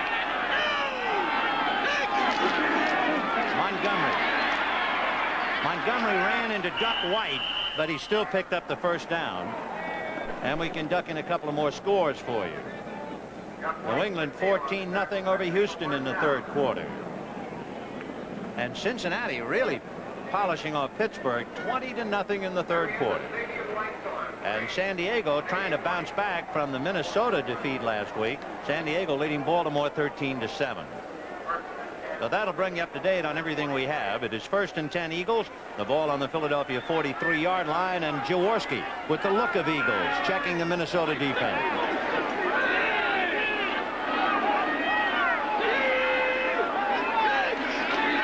Both backs release, and the pass is to the tight end, Keith Krefli. He's brought down by Kurt Knopf at about the 47-yard line. And I was wondering when Jaworski was going to discover the tight end. Minnesota has found that a valuable part of their game.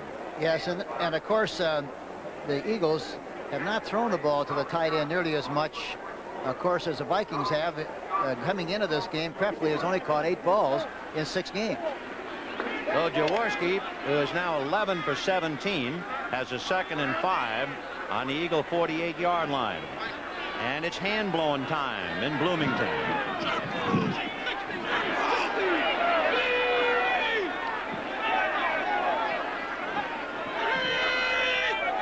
Long count. Play action fake to Oliver. Over the middle, juggled by Krefli, and no reception. Head knocking as Krefli had his eyes on the ball, and coming up was Tommy Hannon.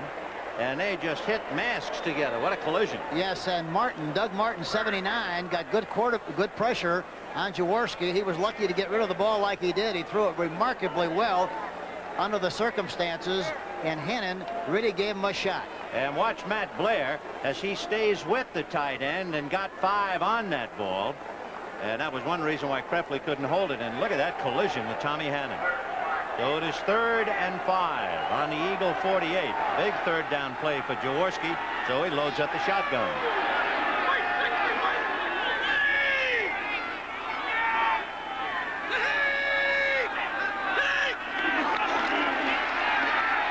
Jaworski to Montgomery, and apparently through his fingertips. It'll be 4th and 5. You know, Hank, we have a minute. We've seen a lot of drops, and of course it's cold. You can't use stickum anymore. I guess there's nothing you can do to help your receivers. They can't. Well, they could wear gloves. Yeah, well, some people feel that the gloves help them a little bit, but in cold weather, the ball gets a little, the tackiness of the ball gets a little hard, and it gets to be kind of slippery. And so as a result, if you don't get good possession of the ball, a lot of times it's going to slip through like it has here this afternoon. Well, here's Max Roniger getting off his second punt, low end over end. and it'll run by Eddie Payton and go into the end zone. So the Vikings will put it in play on their own 20-yard line. Of course, that is not what they wanted.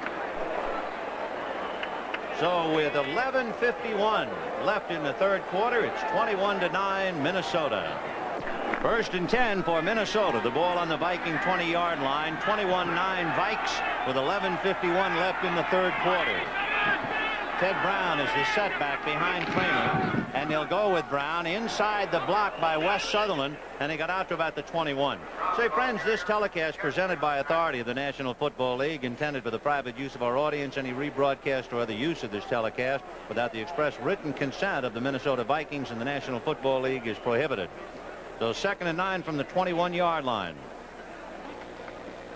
Later today, Washington at Miami, the Giants at Seattle, Tampa Bay at Oakland. Can Oakland ever score? That's the question before the House and the jury. Kramer looking over the right side and deep. Sammy White was down there, but the ball was not anywhere near him. So it'll be a 3rd and 9. That's one of the few times all afternoon with the weather like it is that they've had any kind of a pass that looked like it wasn't well organized and good communication between a quarterback and a receiver. And you can see the passing stats, almost 100 yards more for the Minnesota Vikings. The key in the second half for Philadelphia, they must be able to put more pressure on the quarterback in the second half. 3rd and 9 on the Viking 21-yard line. Kramer has passed for 3 touchdowns in the second quarter. Harrison can't get him, but Harrison did enough of a job to scare him to death. Yes, they're using a 4-man line that time, and they put a lot more pressure on him.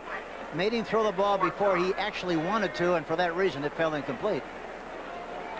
So Ted Brown is leaving for the moment. The kicking unit comes on. 4th and 9 from the 21-yard line. That was a good defensive play by Dennis Harrison to put so much pressure on Kramer he couldn't really get off on target. So 4th and 9.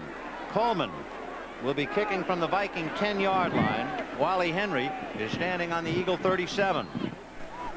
Coleman will be punting with the wind that has been gusting, they tell me, up to 45 miles an hour today.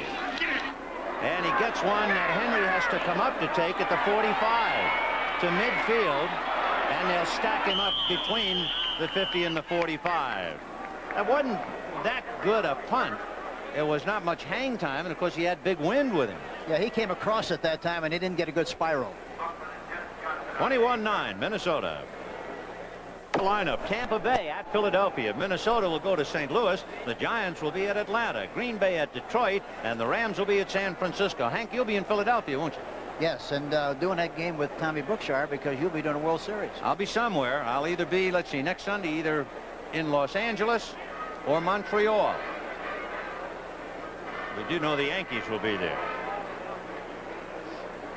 And, of course, remember that very attractive Sunday all starts with the NFL today. How about the big bird you flew in with yesterday? Huh? Big bird. That's where I belong, on Sesame Street anyway. 1st and 10 on the Eagle 47-yard line. 21-9 in favor of Minnesota, and Ron Jaworski trying to get something going.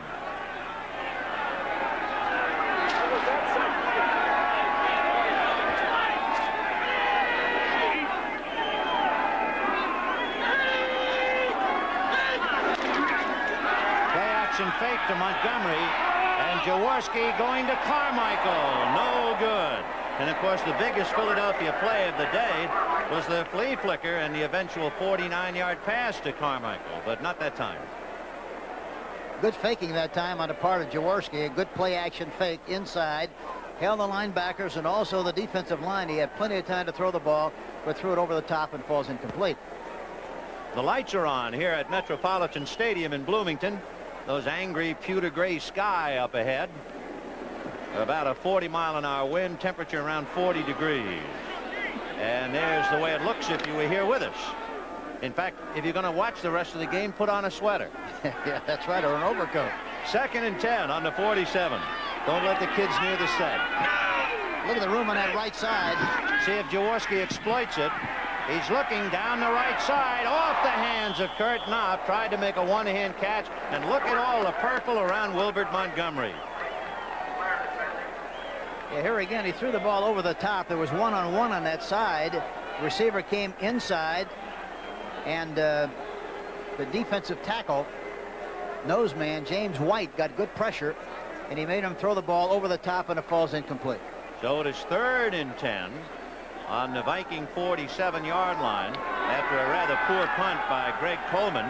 The Viking defense least in the NFC. 3rd and 10.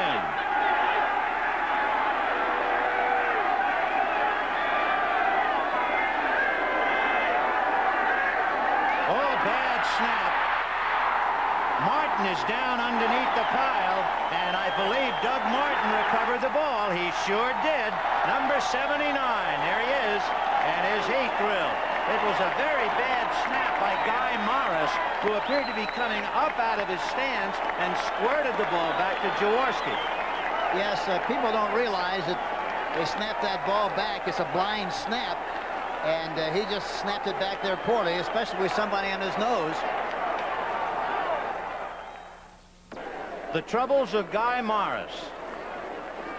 He has to snap the ball without looking, and he's got a man on his nose that time, which makes it very difficult for him to do the blocking and also get the ball back there properly. He didn't do a good job of getting it back, and a fumble on the play. So it is 1st and 10 on the Eagle 39-yard line, and the number 2 man in the NFC dealing a hot hand today, leading 21-9. 10:38 left in the 3rd quarter. In motion is Ahmad Rashad. Kramer going deep down the middle to Sam White. Bobbled and dropped, and Roynell Young appeared to make the interception, and he couldn't hold on to it. Second-year man at Alcorn State had a chance but couldn't hold it. It looked like he made up his mind that time he was going to throw the ball deep to Sammy White. He had Young in the open on the right side here, number 34, but never even looked in his direction. Threw the ball up on top, and Roynell Young, number 43, really had it and then dropped it. Isn't that always the way? After the other team makes a poor play where they're down psychologically, you try to hit them with a knockout punch? Yes, you try to get a big play on him, and that's what they try to do there, of course. 2nd and 10 on the Eagle 39. Fake to the right. Pete overthrew his man, and Ricky Young was wide open. Bernard Wilson got a hand on it, but that was almost after the fact. Kramer did a good job of selling the defense on the idea that he was going to throw to the right. Look, and he pumps right and then goes back to the left side and tries to get the ball over the top. Bernard Wilson showed great anticipation, good timing, leaped up high and made the deflection. And Bud Grant, unflappable, unreadable really, as he stands over there, the head coach of the Vikings, trying to upset the Eagles. The Eagles, the last of the undefeated. They're 6-0, but Minnesota dealing the cards right now. 3rd and 10 on the Eagle 39. Kramer had his arm hit, bobbled, caught by Rashad, but no good. Rashad was OB. Kramer's arm was hit. He's lucky he could throw the ball that far. Yes, that's right. The Eagles are doing a better job of penetrating with a 4-man rush. They're getting much better pressure on Kramer, number 9. Watch it. They have a stunt. Number 71 comes through there and gets good penetration. Ken Clark, number 71, and gets a piece of the quarterback. No play on the play. So it is 4th and 10. Greg Coleman will be punting from midfield. Wally Henry started to go to about the 5-yard line, and he thinks better of it. He'll come up to the 10. Coleman's average is way down in this game, only 35 yards, and there's Wally Henry.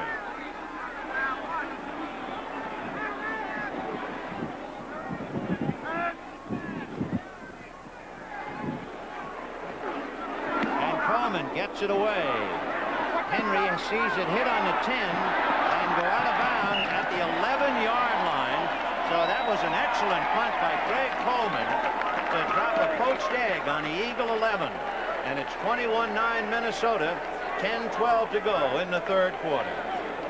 The Steelers, and it's 27-0 Bengals. Cincinnati is starting to surface. They're really a very talented football team, Ben, and they're starting to play well. I think they're starting to believe they can play well. They're going to be tough from here on in. 1st and 10 on the 11-yard line for Jaworski and the Eagles. And it'll be Hubert Oliver. And Oliver hit at the 15 and really primarily on his own efforts. Got out to about the 17-yard line. Martin had an arm on him, then several of the linebackers, and he still fought his way for a couple. Fred McNeil finally brought him down. Pretty tough carry that time for Hubert Oliver. He's a rookie out of Arizona. They called him the Rock Man over there. He scored 18 touchdowns rushing, and he's a hard nut. 5'10", 212. So it is a 2nd down play for Jaworski, and it's Montgomery. And Montgomery out across the 25-yard line. He'll pick up the 1st down as the Eagles try to regroup and get going. Matt Blair hitting him first. Well, Montgomery has great vision. Here he is lined up at the left halfback position, and he sees a little running room on the inside. The play was designed to go off tackle. He saw the seam inside, took advantage of it, and popped right through there for the 1st down. Good run on the part of Montgomery, number 31. Down on the field, Matt Blair is shaken up. He was the man who was at the bottom of that Montgomery run. There is Wilbert, 5'10", 195-pounder out of Abilene Christian.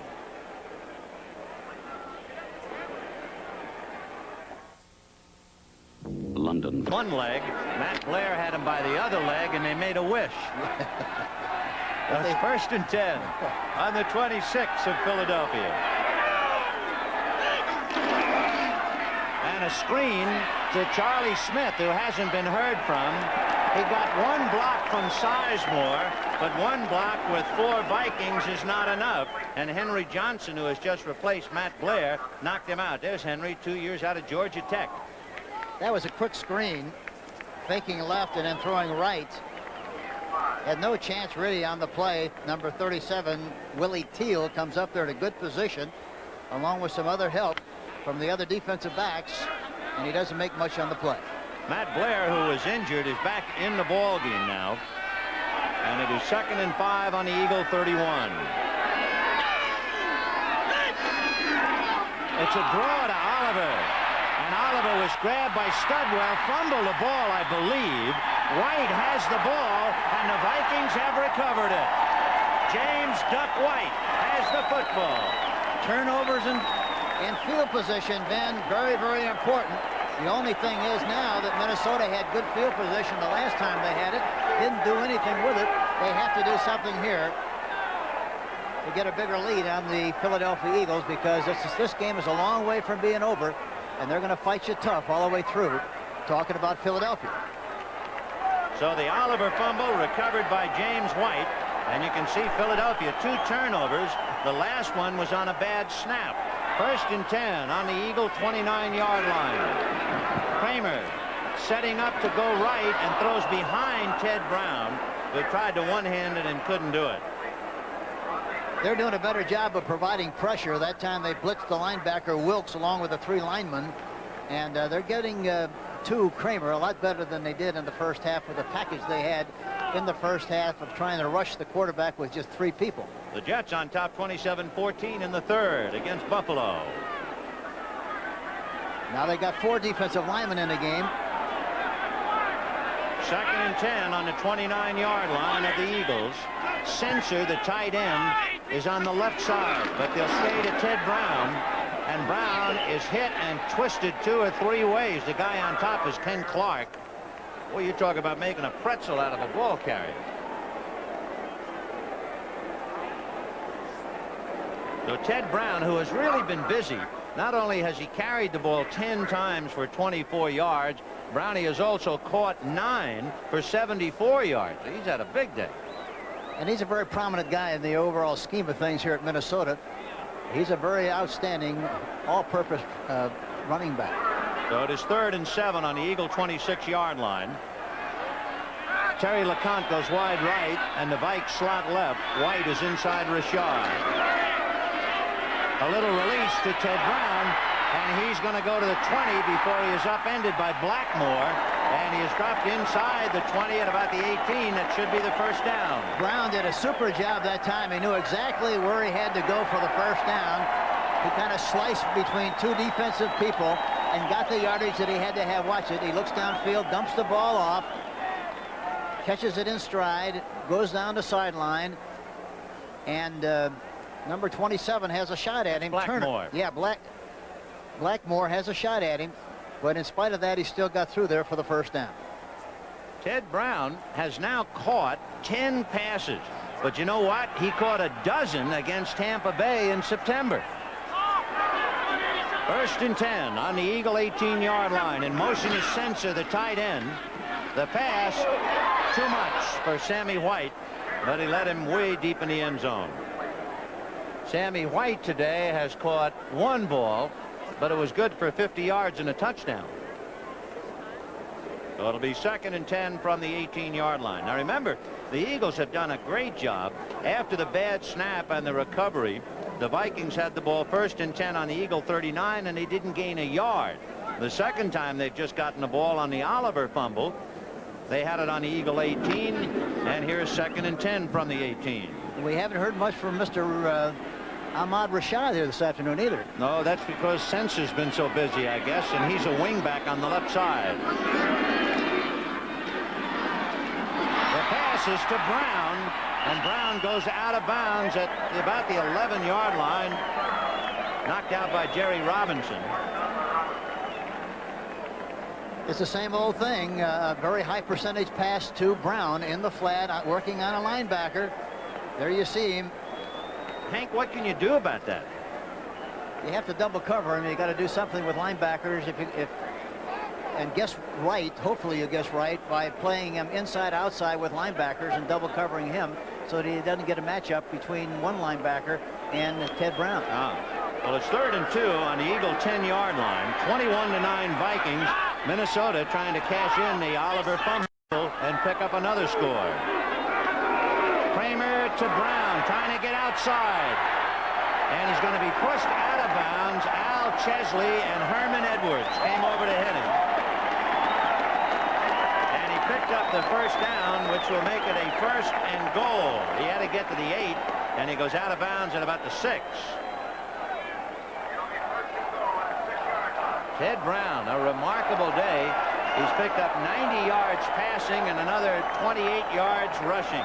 You know, you have to be impressed with his awareness of where he is at all times and what he has to do to get the necessary yardage. He went exactly to the right spot to get that yardage for the first down. Well, 1st and goal on the 6-yard line. Sammy White wide left, Ahmad Rashad wide right. Brown and Young the running backs, and it's Brown, and he just runs into an Eagle team meeting, and that's the end of that play.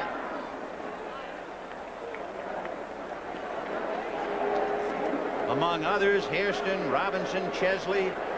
Half the team is down there to stop Brown on that play. So it'll be 2nd and goal from the Eagle 5-yard line. You know, as much as Minnesota has thrown the ball, this is usually a very good time to draw. Whether they'll do that or not, you don't know. But this is a good place to draw on the 5-yard line on 2nd down. To illustrate your point, Kramer has completed 20 out of 34.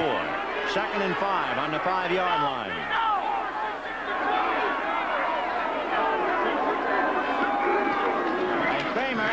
To Rashad. He's got it. Touchdown, Ahmad Rashad.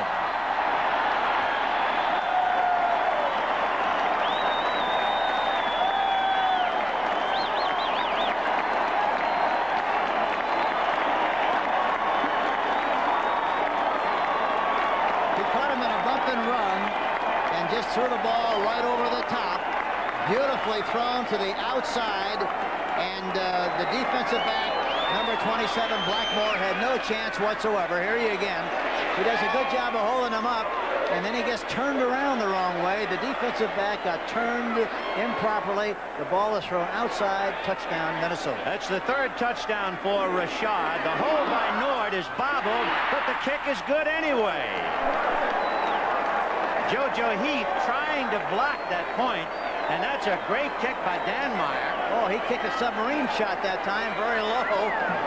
It's amazing how he got through there. He must have had the radar hooked up to the ball. I don't know how Keith Nord ever got the ball up on its point, but the Philadelphia Eagles are getting the point. They are in for a dogfight today. Minnesota 28 and the undefeated Eagles 9. Let's take another look. This crowd is delirious in Bloomington. Here's Kramer looking for Rashad. And again, his bump and run, which means the defensive back is playing the receiver 1-for-1 on the line of scrimmage. And Rashad did a good job of making the defensive back turn, and he got the ball on the outside. Touchdown, Minnesota. We have 5 minutes and 32 seconds left in the third quarter.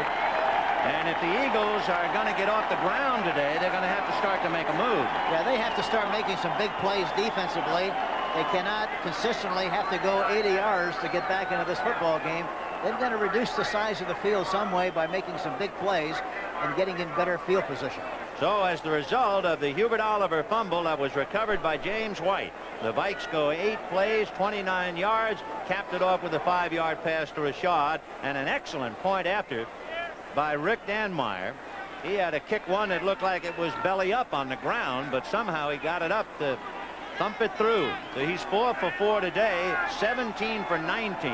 Wally Henry keeping his hands warm in the sunshine, standing back on about the 3-yard line. So if you're Wally Henry, this is the way it would look down on the field as Danmar kicks it right to you. And Henry will take it at about the 8, to the 15, to the 20. And down he goes at about the 23-yard line. Down there was Henry Johnson along with Randy Holloway, and at the very bottom, Tommy Hannon.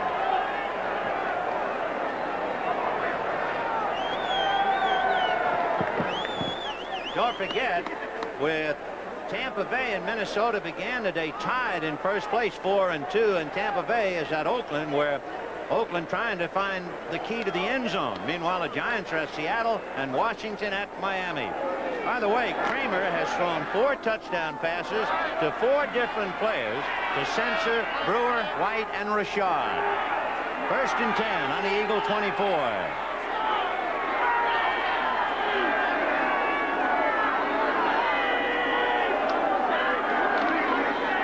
Jaworski to the right side, no good.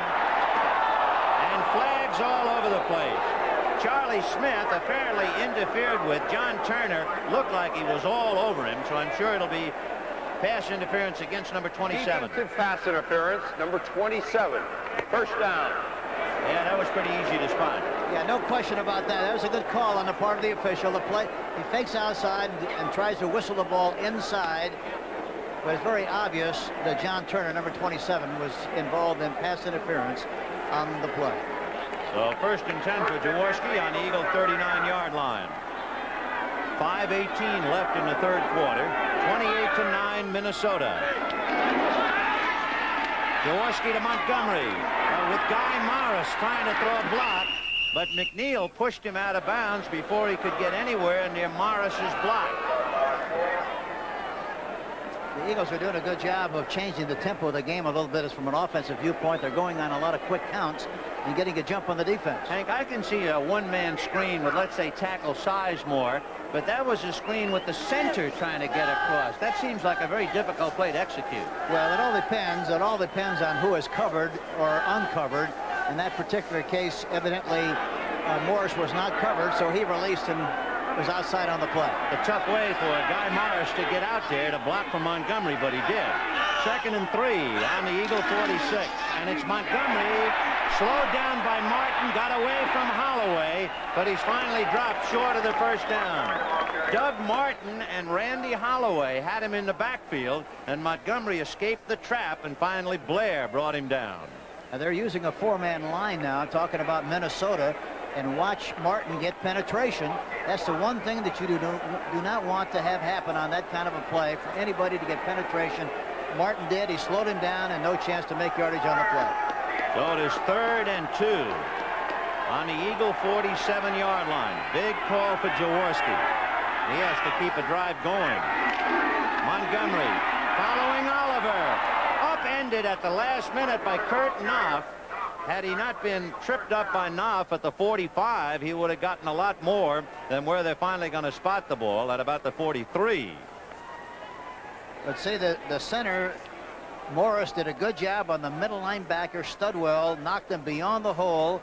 Montgomery saw the seam, took advantage of it, and popped right through there for the first down. Mark Mullaney is back in, replacing and make it Ken Sanders. So Sanders, number 89, is in there. 1st and 10 on the Viking 43-yard line. Under heat from Martin. He releases to Oliver. Got away from Holloway, but McNeil was there, and so was Studwell to drop him at the 50-yard line.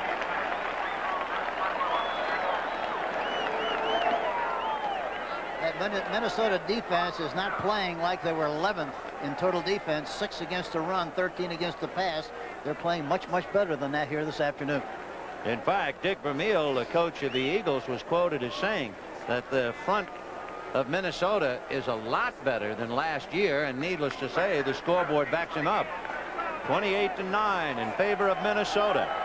2nd and 17, and there's Vermeil squinting in the Minnesota sun as Jaworski does the same, and he's going to be trapped, and down he goes. Randy Holloway had him, but there was also pressure from Martin and Sanders. But Randy Holloway, number 75, 4-year man out of Pittsburgh. And Minnesota has gone away from the 3-man rush a little bit. They're using 4 men, knowing that they're going to have to throw to get back into this football game. They're putting good pressure on him. Doug Martin again coming up the middle, and Holloway, number 75, coming from the outside. So it is 3rd and 22. It was 1st and 10 on the Viking 43, and the ball is now back on the Eagle 45. Well, you can see the Vikings trying to stiffen, and of course Jaworski will really have to come up with a hold card now on a 3rd and 22. Carmichael in a slot left.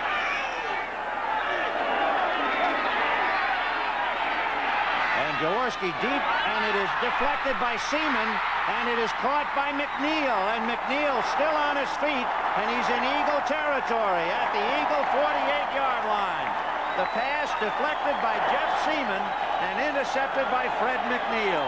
Fred McNeil really did a terrific job of maintaining his balance and getting a lot more out of the play than it looked like he would have after he made the interception. Watch it. They have a 3-man rush all the time in the world to throw the ball. It's deflected, knocked up into the air by Jeff Seaman, actually. 54, McNeil makes the interception. Look at the great run he makes there. Really terrific. Switches the ball and everything. The toughest play from McNeil was to try and get the ball away from Tommy Hannon, his teammate. He was trying to intercept it. You bet he was. So it is 1st and 10 on the Eagle 48-yard line. Another Eagle turnover. A screen for Rashad with Ron Yeri trying to block, and Rashad going the other way. A flag on the play, and Rashad will go down having crossed the Eagle 45-yard line. But there's holding against the Vikes, actually illegal use of the hands perhaps, against Minnesota to nullify the play. Here we see Rashad going straight up the field, backing back off on a quick screen. Does a good job of doing a little tap dance, getting away from defensive people. Goes over to the far side of the field with the ball in the wrong arm. He ought to have it on the left arm instead of the right. But there's a clip or a push on the play, and it's being called back. Offense, number 67. Illegal push in the back. Still 1st down. Well, that's Dennis Swilly, the center. There he is, 5 years out of Texas A&M. He was a Viking number 2 draft choice in 1977. He's a good one. Swilly is backed up by Jim Langer, the veteran you might remember who played so long and well from Miami, among others. 1st and 20 on the Minnesota 42. 2 minutes 4 seconds left in the 3rd quarter. And Kramer has Ricky Young, and Young is dropped immediately by Al Chesley at the 46-yard line. For an NFL update, let's go to New York and to Brent Musburger. The The St. Louis Cardinals have cut the Atlanta Falcons lead to 3. Bartkowski pulls out from the 45. Jenkins goes long. It's good. Touchdown, Atlanta. 27-17. The Falcons with the lead. Let's go back now to Ben Scully. Okay, Brent, we have certainly seen enough of the Falcons all last year in this to know what kind of an explosive club they have. Remember that last week's game was something. 2nd and 15 from the Viking 47. Kramer to Brown, who was hit and never did have his hands on the ball, so no reception. And the man who made sure he wasn't going to have his hands on the ball was number 56, Jerry Robinson. We have 1 minute and 19 seconds left to go in the 3rd quarter. 28-9 Minnesota. You know, one thing that's going to be very important to consider, even though the score right now is 28-9, the Philadelphia Eagles will have the ball, will have the win in the 4th quarter, and that should be very beneficial. By the way, Tommy Kramer is 22 for 42, 245 yards and 4 touchdowns. 3rd and 15 on the Viking 47. Kramer on a handoff to Brown, and Brown bulls to the 45, shedding Ken Clark along the way.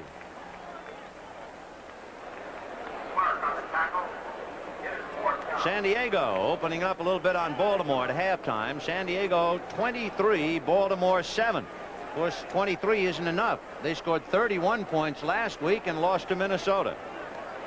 Now it is 4th and 7, so Greg Coleman will be punting from the 45-yard line.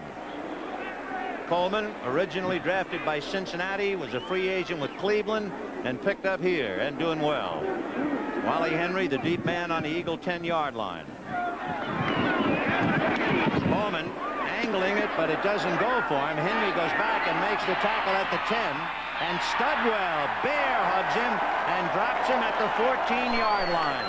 Scott Studwell, who is Tommy Kramer's roommate, and Studwell just came out of the sea of people, a 5-year man out of Illinois. But of course, when you see Studwell make a tackle, you have to remember in his senior year at Illinois, he broke the tackle records held by Dick Butkus, so he can play.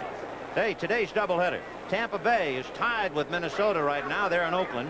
The Giants are at Seattle, Washington at Miami. That's the doubleheader following this game. You know, talking about Tommy Kramer, when he came into the professional football, he said that he was going to try desperately and hope that he could be an all-pro when he was 27 years old. He's 26 now, so he's right on schedule, I think. And don't you think he's an all-pro? I sure do. Yes, I do. 1st and 10 on the Eagle 14-yard line. Another good one, Ron Jaworski over center.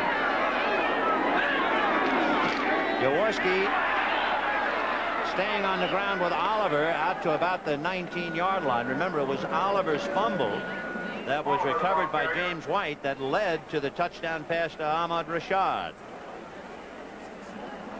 28-9 Vikings. 7 seconds left in the 3rd quarter. So the Eagles 15 minutes away with their unblemished record. That's the end of the 3rd quarter. The score, Minnesota 28, the Eagles 9. We'll be back with the start of the 4th quarter after this word from your local station.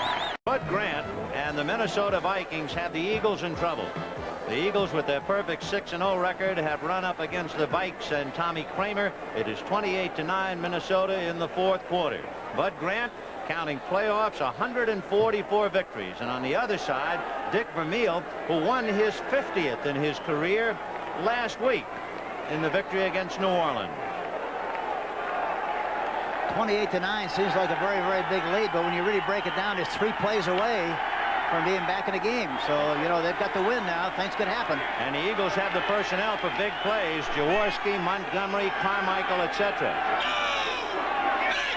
From the 19, Montgomery. And Montgomery is out to the 26-yard line with Studwell on the top. Matt Blair down at the bottom. And here again, Minnesota anticipating throwing the ball on the part of Philadelphia is not playing the 3-4. They're playing a 4-3, trying to get more pressure when they have to rush the passer from their 4-man line instead of trying to rush with 3. So 1st and 10. There's the comparison, and as you can see, Kramer is having a tremendous day. 1st and 10 on the Eagle 26. Jaworski down the right side, and he's got his man Charlie Smith. John Turner kind of pushes him out of bounds at the 42-yard line. And just like that, the Eagles pick up another first down. That's the second one. Charlie Smith does a good job of coming off the line of scrimmage like he's going to run a deep pattern, then breaks to the outside. The ball is thrown right on the money, and John Turner, number 27, gets there just a little bit too late. So 1st and 10 for Philadelphia on their own 42-yard line. 28-9 Vikings. The Vikings did not score in the first quarter, but they had 21 points in the second and 7 more in the third. Meanwhile, the Eagles had a touchdown in the first quarter and a field goal in the second. Montgomery, oh, what a hit by Jeff Seaman. Hit him head on. Jeff Seaman, number 50, 10 years out of Stanford. He's been in 4 Pro Bowls, and when you see him make a stick like that, you know why. Yes, he's very tough on the inside, and they're using a 4-man line, and he's the only middle linebacker. And watch Montgomery trying to cut back away from the middle linebacker at that time, but he didn't flow. Caught him right in the hole with a beautiful tackle. Number 50. So Jeff Seaman puts the wood to Montgomery. That makes it 2nd and 9 on the Eagle 43-yard line. Montgomery on a wing. Carmichael in a slot. Jaworski to Smith. Charlie Smith makes the reception at the 29-yard line despite the effort by Willie Teal. Good catch by Charlie Smith, 8 years from Grambling. And they had the right linebacker McNeil blitzing on the play. He didn't get penetration. Jaworski really stayed in the pocket well. Holloway got inside pressure. He threw the ball just beautifully on the outside on Willie Teal, and it's a big first down. And you might notice too, Charlie Smith is wearing gloves. So 1st and 10 on the Minnesota 29, and Jaworski trying to inspire his club now. Smith and Carmichael slot left, Montgomery on a wing, and Oliver the setback. And it's Oliver slanting to the 25-yard line. A lot of people involved in it. Matt Blair, the principal hitter, and down at the bottom is Scott Studwell. These are 2 very well coached teams, man, which is very obvious. But Bud Grant has done a great job with the Minnesota Vikings, and of course Dick Vermeil has done such a super job with the Eagles. By the way, Hank, talking about super jobs, I mentioned before Bud Grant has won 144, including playoff. You won 130 some odd, didn't you? It was something like that, yeah, yes. It sure was. 2nd and 6 from the 25.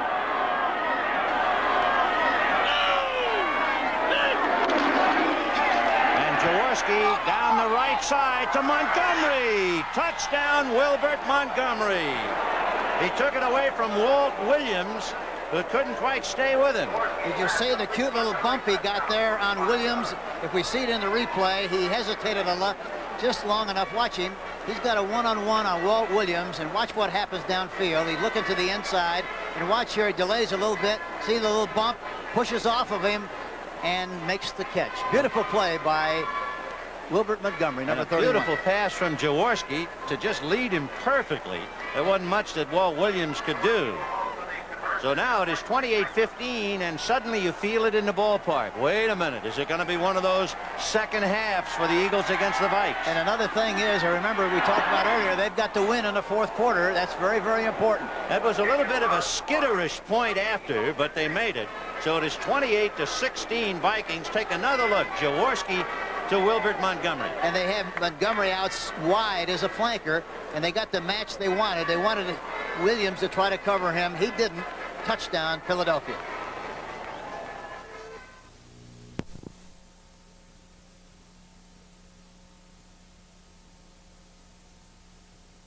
Well, Tony Franklin, barefooted here in Minnesota. 28-16 Vikings. Eddie Payton standing on the 1-yard line, waiting for the kick, and it's coming right at you. That's the way Payton sees it. Eddie takes it at the 1. To the 10, behind the wedge to the 20, 25, 30, upended by Roynell Young, and down he goes at about the 33. Roynell Young, number 43, kind of submarined him. And I'm surprised that Eddie Payton is able to play as well as he is playing this afternoon. We saw him in the locker room yesterday in the training room getting treatment. There was some question as to whether he'd be able to play, but he's really come back in good shape, has done a great job. He's the older brother of Walter Payton. And as you can see, Philadelphia's numbers, Jaworski's 25 to Montgomery gets them back in the ball game. So now the Vikings have it. 1st and 10 on the Viking 33. Play action fake to Brown, and Kramer finally unloading to Rashad, who makes the reception about a half a yard shy of the first down.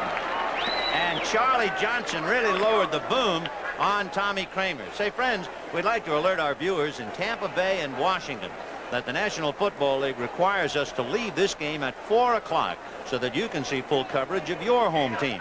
We'll continue to update you on this game as it comes to a conclusion.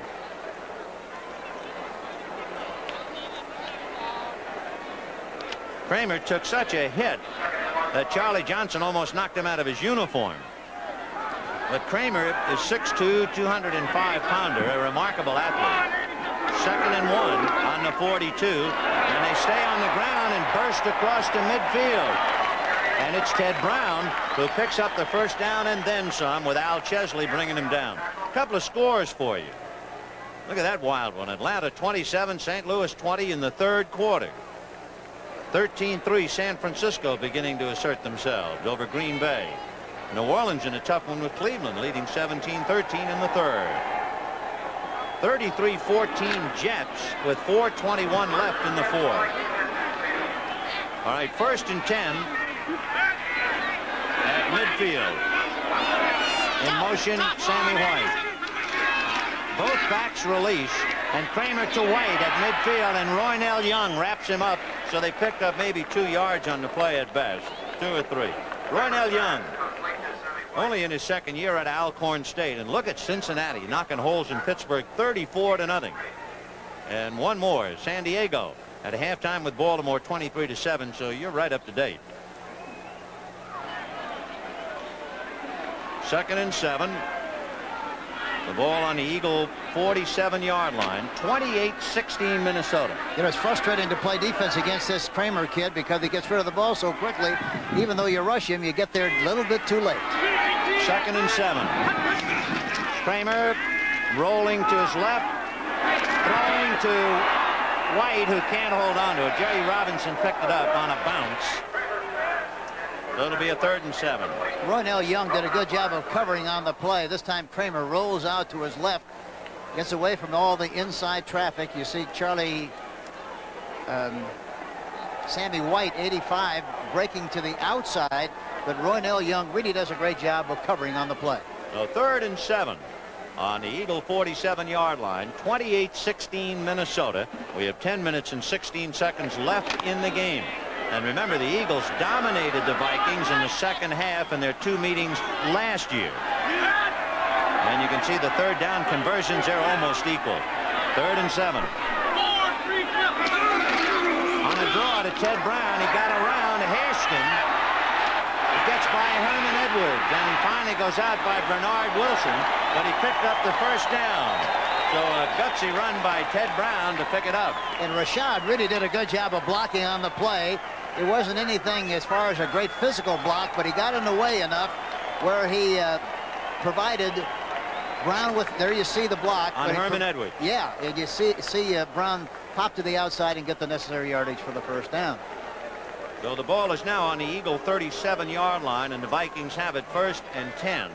The one man who had a shot but couldn't quite get an angle on him was Carl Hairston, who reached out, but he was about a half a foot shy of getting hold of Ted Brown. 1st and 10 on the Eagle 37. LeConte is wide left, and they go slot right. Kramer broken up and could have been caught by Reggie Wilkes, only he was thinking knock it down first. And the 4-year man out of Georgia Tech. There's Reggie. The defensive backs on that right side, I was just getting ready to say, Ben, that that right side was really open, and it was, except Wilkes leaped up into the air and knocked the ball down. Really a good play on his part. He's the cousin of Jamal Wilkes, the well-known basketball player. All Reggie could do is dribble it. Take another look at that play. There he is. Kramer going back into the pocket. A short drop. And that's the reason it's tough to get to him, because he takes a short drop and gets rid of the ball so quickly that it's hard to rush him as efficiently as you like. Back to live. Kramer under some heat, and down he goes. All over him is Humphrey, and he gets a push from Chesley. Al Chesley got hot and pushed Kramer, who was already down. And now you can see Humphrey saying, hey, Tommy, easy. He wasn't thinking. Chesley, 3 years out of Pittsburgh, got a little carried away. And Humphrey, 14 years out of Tennessee State. At 37, he's the wise head to cool matters down. Tommy Kramer, 4 touchdown passes to 4 different receivers, 2 tight ends, Sensor and Brewer. He's also completed for touchdowns to Sammy White and Ahmad Rashad. 3rd and 21 on the Eagle 48. Pitch back to Ted Brown. He has Riley in front of him. And at the bottom to break the play down was Jerry Robinson. With Steve Riley leading the way, Robinson just took Riley down and stacked it up. That was really a good call, because they had a long way to go for the first down, and you might surprise them with the run, which they did. They got a good chunk back on that 3rd down outside run. They spot the ball at the Eagle 35-yard line. So Wally Henry again going deep on the Eagle 5-yard line, and Greg Coleman will punt again. Coleman out of Florida A&M. And his average doesn't look so good, because recently he kicked one out of bounds to prevent a run back. Well, Coleman will be kicking from the Eagle 45, and Wally Henry will be taking the kick, which will be sent up into the wind. 4th down and 7. The ball on the 35-yard line. And a flag on the play. Evidently too much time. Maybe that was on purpose so he wouldn't kick it into the end zone. Yeah, it was deliberate. They just waited until the time ran out to bring the ball back 5 more yards so he'd get a better shot at a coffin corner kick, I think. So they'll try it again. That's a pretty good buy of 5 yards under the circumstances. That'll make it 4th down and 12. The ball on the 39, and they'll move it out now to spot it just about on the 40. Delay, number 8.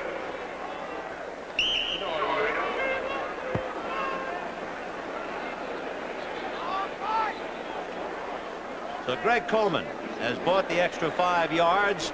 Now let's see what he can do about it. The wind, which was 32 miles an hour at the start of the game, gusting to 45, has died down for the moment.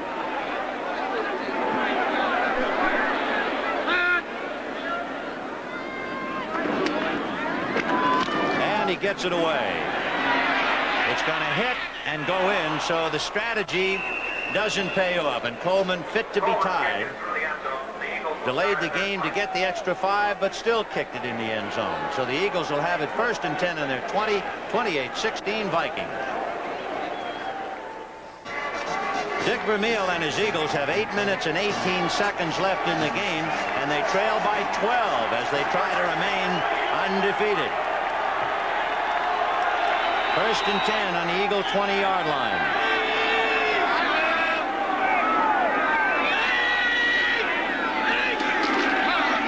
Play action fake to Montgomery, and they're going to set up a screen, and it was partially deflected by Doug Martin, number 79. He is 6'3", but he must have looked 7 feet tall to Jaworski. Well, he really got good penetration that time, and the thing was set up nicely, trying to throw a screen to the left side, but Doug Martin, number 79, got in there very well and knocked the ball down. By the way, a moment ago they flashed Dick Vermeil's career record, but they did not add the 6 that he's won this year. He's won 50 in his career. 2nd and 10 on the 20-yard line. And Jaworski trying to get his Eagles off the ground again.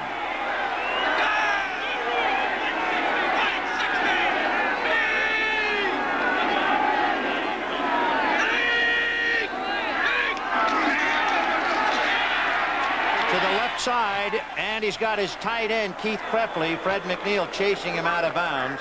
He got out at the 26-yard line, so it'll be a 3rd and 4 on the 26. If they continue to move the ball, then they got Montgomery one-on-one on the outside there, one-on-one, we might see another long pass to him if they get a little better field position. By the way, Harold Carmichael has caught 4, and Wilbert Montgomery has caught 4. Those have been the leading receivers. And we can duck in a final now. The Jets have polished off Buffalo 33-14.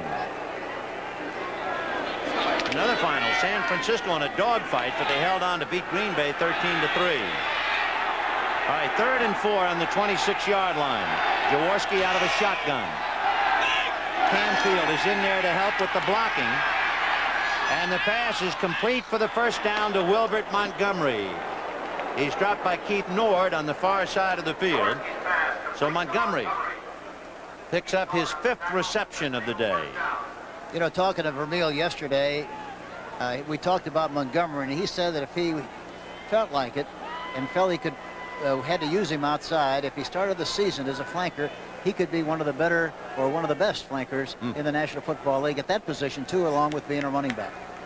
Well, Pittsburgh finally got on the scoreboard, but Cincinnati polished them off 34-7. Don't forget today's doubleheader. We'll see if Tampa Bay 4-2 can shut out Oakland or not. That certainly has to be part of that game. 1st and 10 on the Eagle 33.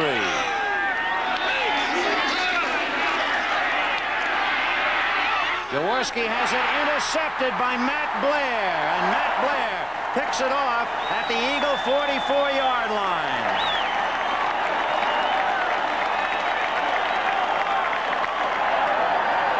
Three-man rush. Linebackers getting deep drops, and Matt Blair, the fine athlete that he is, number 59, comes up with a great interception here for the Minnesota Vikings. There you see it, delivering the ball, and Blair comes out in front and makes a big catch. 4th Philadelphia turnover. The winning lineup tonight on CBS, 60 Minutes. Archie Bunker's plays, followed by One Day at a Time, then Alice, the Jeffersons, and topping it off, Trapper John M.D. You can't beat it right here on CBS. For Ron Jaworski, he has thrown 2 interceptions. Add to that 2 more turnovers, and Philadelphia having a miserable day on that department. 7 minutes, 8 seconds left in the game. The Vikings leading 28-16, and they have it 1st and 10 on the Eagle 44. Ted Brown with Jim Huff blocking, and he's finally brought down, but what a nice block Jim Huff threw on Reggie Wilkes. He just cut Wilkes' legs right out from under it. Yes, he sure did. And they're leaning that way. Brown underneath handoff, and watch number 51, Jim Ho. A beautiful block out in front, good running on the part of Ted Brown, number 23. And a flag on the play, and the penalty against Philadelphia. And that will bring the ball down to about the 22-yard line of the Eagles, and we'll get Fred Silva's call. Defense, number 22. Face mask, 1st down. Well, that's Bernard Wilson, guilty of the infraction. Take another look. See him reaching out and grabbing the iron and then jerking Brown down. 1st and 10 on the Eagle 22. 28-16 Vikings, 6:56 left in the game. Kramer to Brown, and Brown diving across the 20 to about the 18-yard line. We'd like to alert our viewers again in Tampa Bay and Washington. The NFL requires us to leave this game at 4 o'clock your time so that you can see full coverage of your home team. We'll continue to update you on this game as it comes to a conclusion, so you have a couple of minutes left to be with us, and we've enjoyed it. Vin Scully along with Hank Stram visiting with you from Bloomington, Minnesota. 2nd and 6 on the Eagle 18. Tommy Kramer, big day, 24 for 46, 257 yards and 4 touchdowns. Ted Brown got away from Chesley, got away from Johnson, and gets down to the 1. Boy, what a job of running. You know, and he's such an easy rider, kind of a runner, that you don't look like he's eating up as much yardage as he actually is. Watch the good read, good block by Ricky Young. Falls off a tackler, gets by number 65, Charlie Johnson, and fights his way through the traffic and almost comes right out the other end, right down about the 1-yard line. So Ted Brown has caught 11 passes for 90 yards, He has rushed 19 times for 87 yards. What a day for Ted Brown. He's the 3-year man out of North Carolina State. 23 skidoo. First and goal on the 1. Touchdown, Minnesota. The first one they picked up on the ground today.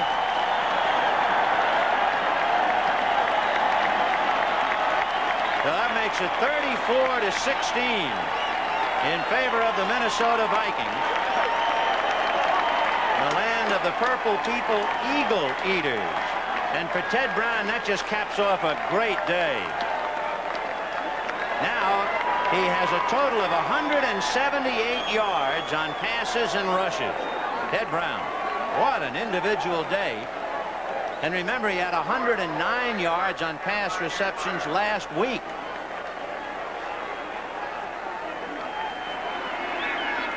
Now Dan Meyer trying to make it a perfect day with his foot, and he does it. 35-16 in favor of Minnesota, and the Eagles are 5 minutes and 20 seconds away from being beaten.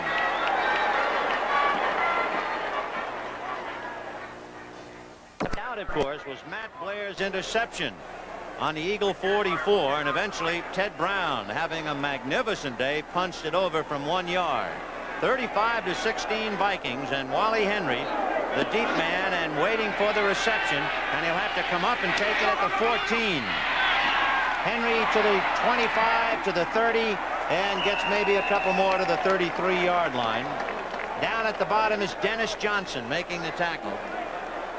Number 52. So first and 10. They'll spot it on the Eagle 33. Hank, what do you think? 5 minutes left. Are they finished? They need 19 points just to tie. Yeah, they need some big things to have happen for them to get back into this football game. And of course, you know, 5 minutes, a lot of crazy things can happen. You know where they're going to try. They're very intelligent. They're going to keep hustling. Anything can happen. As you look at these numbers, what about a 5-minute drill? Why not just go into your 2-minute drill for 5 minutes? Well, that's a good observation, and they'll be doing it, I'm sure. First and 10 on the 33. 5:11 left in the game. Jaworski to Montgomery. He's at the 45, and they push him out of bounds at the 47-yard line, and immediately stops the clock, and it picks up a first down. Jaworski today, 20 for 33, 213 yards, but he's had 2 interceptions, and there were also 2 other turnovers that have really plagued Jaworski and the Eagles' efforts. So he's now gotten up to 228 yards. First and 10 on the Eagle 48. And the time, which is now Minnesota ally, 5 minutes and 6 seconds.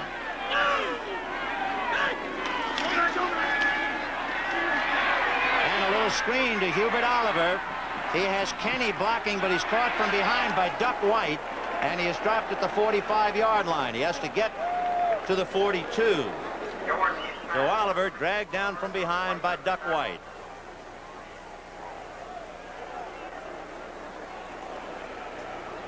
San Diego increasing its lead by 7, so they're now up 30-7 over Baltimore in the third quarter.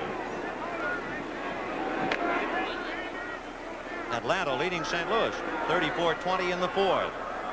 So it is 2nd and 3 on the Viking 45-yard line.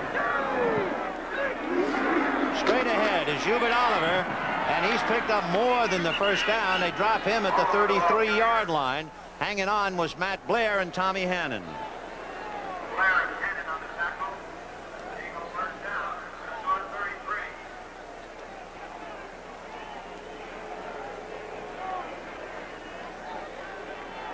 So first and 10 with 3:59 left in the game.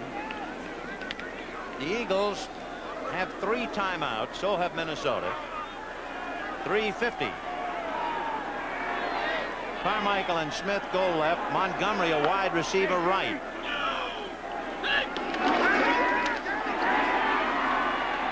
Jaworski has his man Carmichael, and he's dropped by John Turner at the 21-yard line. So Harold Carmichael makes a key reception. I don't know whether you can say it or not, but Montgomery was trying to get off Oliver was trying to get off the ball that time and really got a shot by the linebacker on the play, Fred McNeil. McNeil, number 54. So 1st and 10 on the Viking 21-yard line. 3:11 left in the game. It is 35-16 Vikings. Jaworski from the shotgun.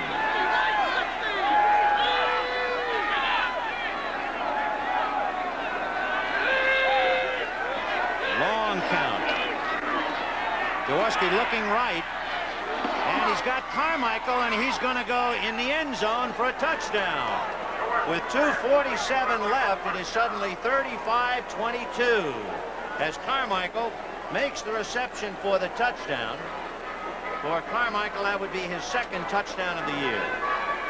This team is well poised and well disciplined, and they're hanging in there tough, executing their 2-minute offensive scheme of things, throwing outside to Carmichael. He makes the catch. He's aware of where he is. He straightens out, does not run out of bounds, runs up the field, and bounces into the end zone for the touchdown. Boy, you know, at 6'8", he's a remarkable athlete. There's nothing floundering. There's nothing like a Raywood Stork or a Crane. He's graceful. Oh, he's very fluid. Oh, boy. The kick is good. So we have 2 minutes and 47 seconds left. The Vikings are leading the Eagles 35-23.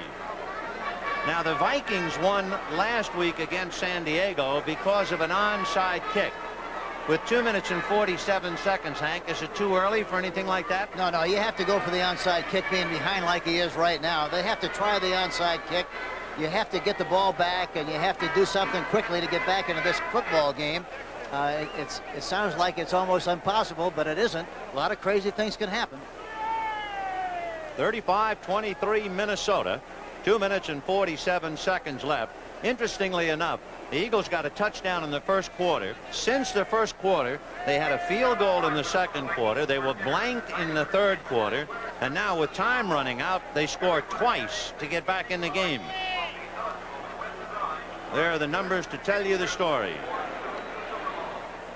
But really, it's 35-23, and it looks like a big lead. But here again, 2 big plays, and you're back in the contest, and you're on top. Talking about big plays, Jaworski has passed for 261 yards.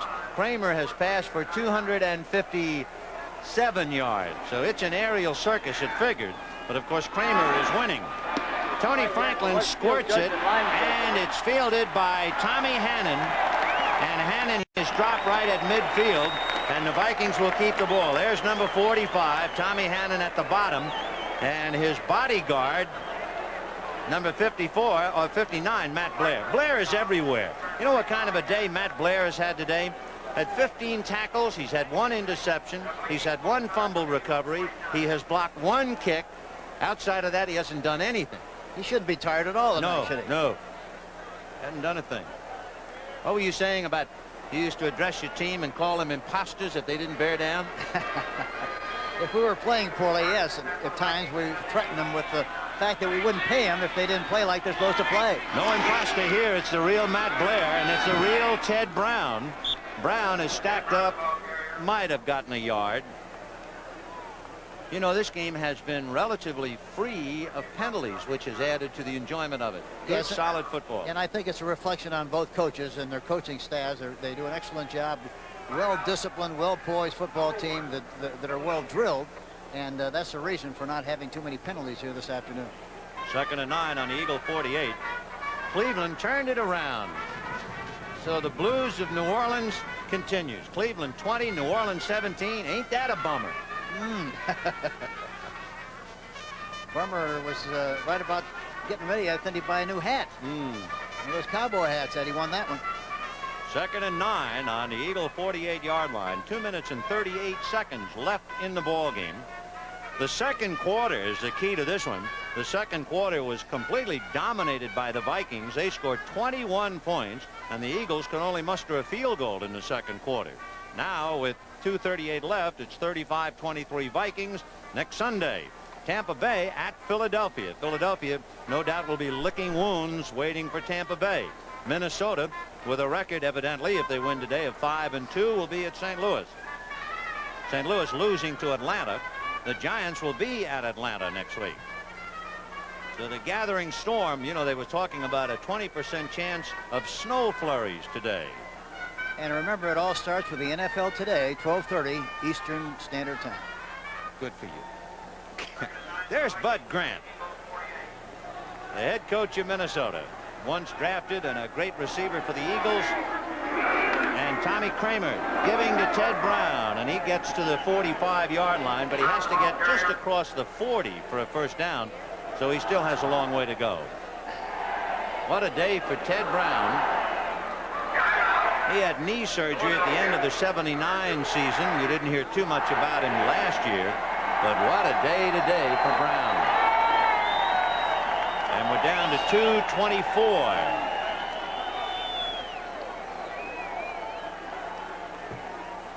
Two good ball clubs. Of course, the Eagles, it didn't figure, Hank, that any club is going to go through the season in the NFL undefeated. I mean, that's impossible. Yeah, it's tough with the competition as keen as it is and the balance as well distributed as it is. Why, it's tough for one team to go all the way, and the Eagles have done a super job so far, and I'm amazed at what a great job the Minnesota Vikings have done. The last time I saw them play, they played the Oakland Raiders in a Monday night game, and they were just terrible. And to bounce back like they have is a great compliment to Bud Grant and his coaching staff. They've done a super job. You know, the NFL's longest, most recent winning streak at the start of a season was in 1977. Dallas went 8-0 on the way to a 12-2 regular season. The longest winning streak in Eagles history was 9, set by the 1960 NFL championship team. But the Vikings have the ball. They have a 12-point lead, and there's only 2:24 left in the game. 3rd and 6 on the Eagle 45. Rashad right, White left. Kramer with Jerry Robinson on a blitz coming in from the blind side. So Jerry Robinson, number 56, applying the heat. Great athlete. A reminder now, Tampa Bay has a big game because they are going to start the field actually trailing Minnesota. Minnesota is going to go into the locker room 5-2. Tampa Bay is going to take the field at Oakland 4-2. The Giants will be at Seattle, and Washington will be at Miami following our game. So the Vikings will have to feel very happy about the turn of events, and for the Eagles, I guess to be realistic, they figured sooner or later there had to be one of these days, and we've gotten down to the 2-minute warning. So with 2 minutes left in the game, the Minnesota Vikings 35 and the Philadelphia Eagles 23. We'll be back with more right after this. Falcons are eating the Cardinals 41-20 in the fourth quarter. Meanwhile, Greg Coleman standing on the Viking 35-yard line. Wally Henry standing on the Eagle 10. 2 minutes left. 35-23 Vikings. Coleman trying to angle the ball to the sidelines. Henry trying to cut it off at the pass and can't handle it. And there's the one that Coleman wanted. Greg a couple of times trying to unload in the sidelines, got it once, couple of times kicked into the end zone, and that time he put it out of bounds at the 11-yard line. So the Eagles, a long way to go, 89 yards, trailing by 12, and they have 1:58 left in the game.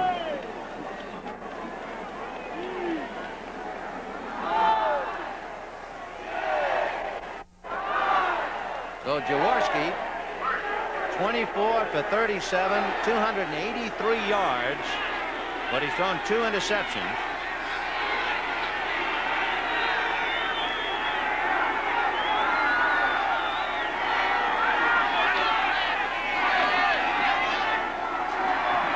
Over the middle, he's got Carmichael, and so does Studwell. So Studwell hit him first, and then to make sure Carmichael didn't try and move, Seaman came over to keep him down. So that moves the ball from the 11 out to the 17, a pickup of 6 yards. 2nd and 4.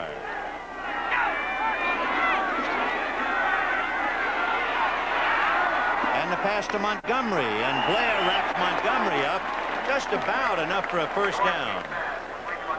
And look who is out on the scoreboard. Hank, Oakland finally did it. 3-0 leading Tampa Bay.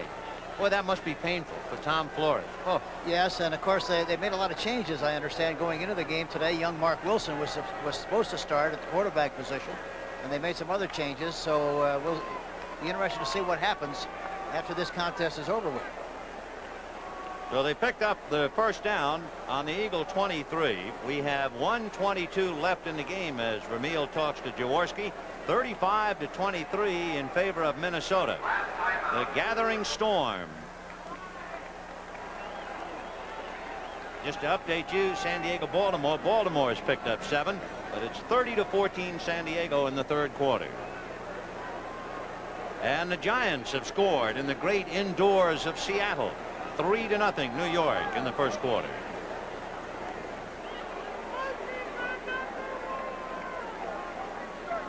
One minute and 22 seconds left. It would appear to be a hopeless cause. The Eagles down by 12. There's Ron's numbers. He has 295 and Kramer had 257. 2 touchdowns for Jaworski, 4 touchdowns for Kramer. And of course Kramer has not tossed an interception. Jaworski has 2. Yes, but we've really seen 2 of the finest quarterbacks in the National Football League here this afternoon. Minnesota with all the cards, including the timeouts remaining.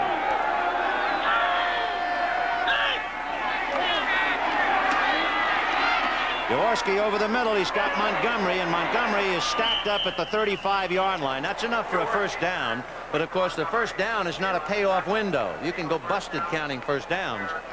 It's 35-23 Vikes. Yeah, especially when you only have a minute left in the game and you're behind 35-23. First and 10 from the 35. Jaworski, no good. John Turner just missed it. Tommy Hannon just missed it. We can duck in another score. Kansas City leading Denver 7-0 in the first quarter. And we have 58 seconds left in our game. Particular thanks today to our statistician, Dr. Bob Woods. It has been an interesting numbers day indeed, especially for somebody like Ted Brown. 10 passes for 82 yards, 22 carries, and a touchdown, 92 yards. A bow to our spotter, Ron Cadwell, and to all the other folks who have made this quite a story in Minnesota. The end of the Eagles' undefeated string. Wilbert Montgomery. He'll be pushed out by Matt Blair at the 46-yard line of Philadelphia. A particular thanks to our producer, executive producer, Terry O'Neill. Our senior producer, Charles H. Milton. I thought he was an admiral, I, but they tell me that's 3. Produced by Robert Stenner. Directed by Robert Fishman. And to all the other fellas who've been out here so early this morning, nice job, guys. Congratulations.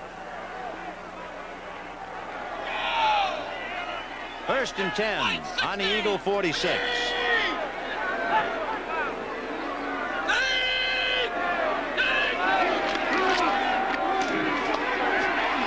Jaworski to Carmichael, and down he goes at about the 43.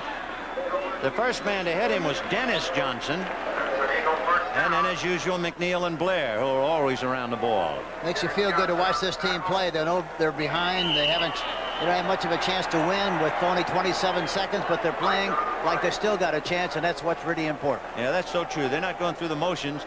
I guess among other things, professional pride makes you keep going. That's exactly right. What's the worst game you ever coached in the pros? What was the most one-sided game you were ever involved in? Do you remember? Oh, I can't remember. I think one year we played Buffalo and got down at halftime like 28-0. It looked like they bombed us right off the bat. Defense encroachment. First down. On encroachment, the Eagles pick up a first down. The ball at the 38-yard line of Minnesota. Oakland has added a safety, so field goal and safety after all those desperate hours, and they're leading 5-0. First and 5 on the 38.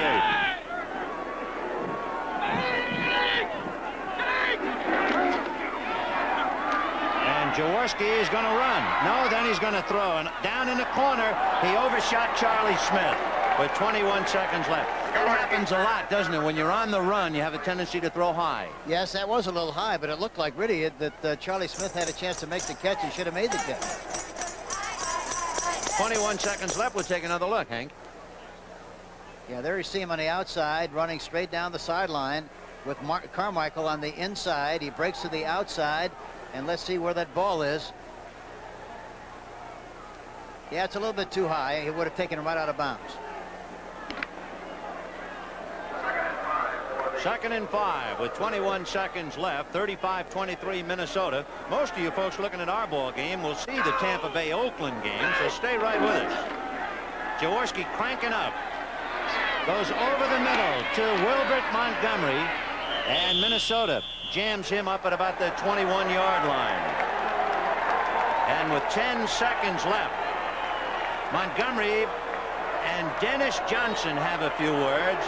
Dennis, a 2-year man out of USC, and Montgomery felt that with 10 seconds left, it was an unnecessary hit. Jaworski goes down underneath Randy Holloway, and the time has run out, or has it? It shows 2 seconds left on the clock.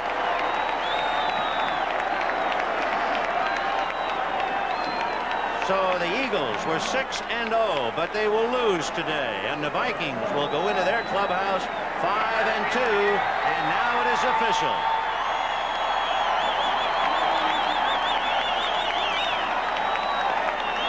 Now for Hank Stram, this has been Scully saying so long from Metropolitan Stadium, where once again the final score was Minnesota 35, Philadelphia 23.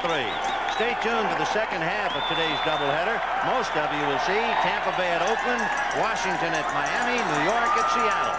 CBS Sports coverage of the National Football League will continue after this word from your local station.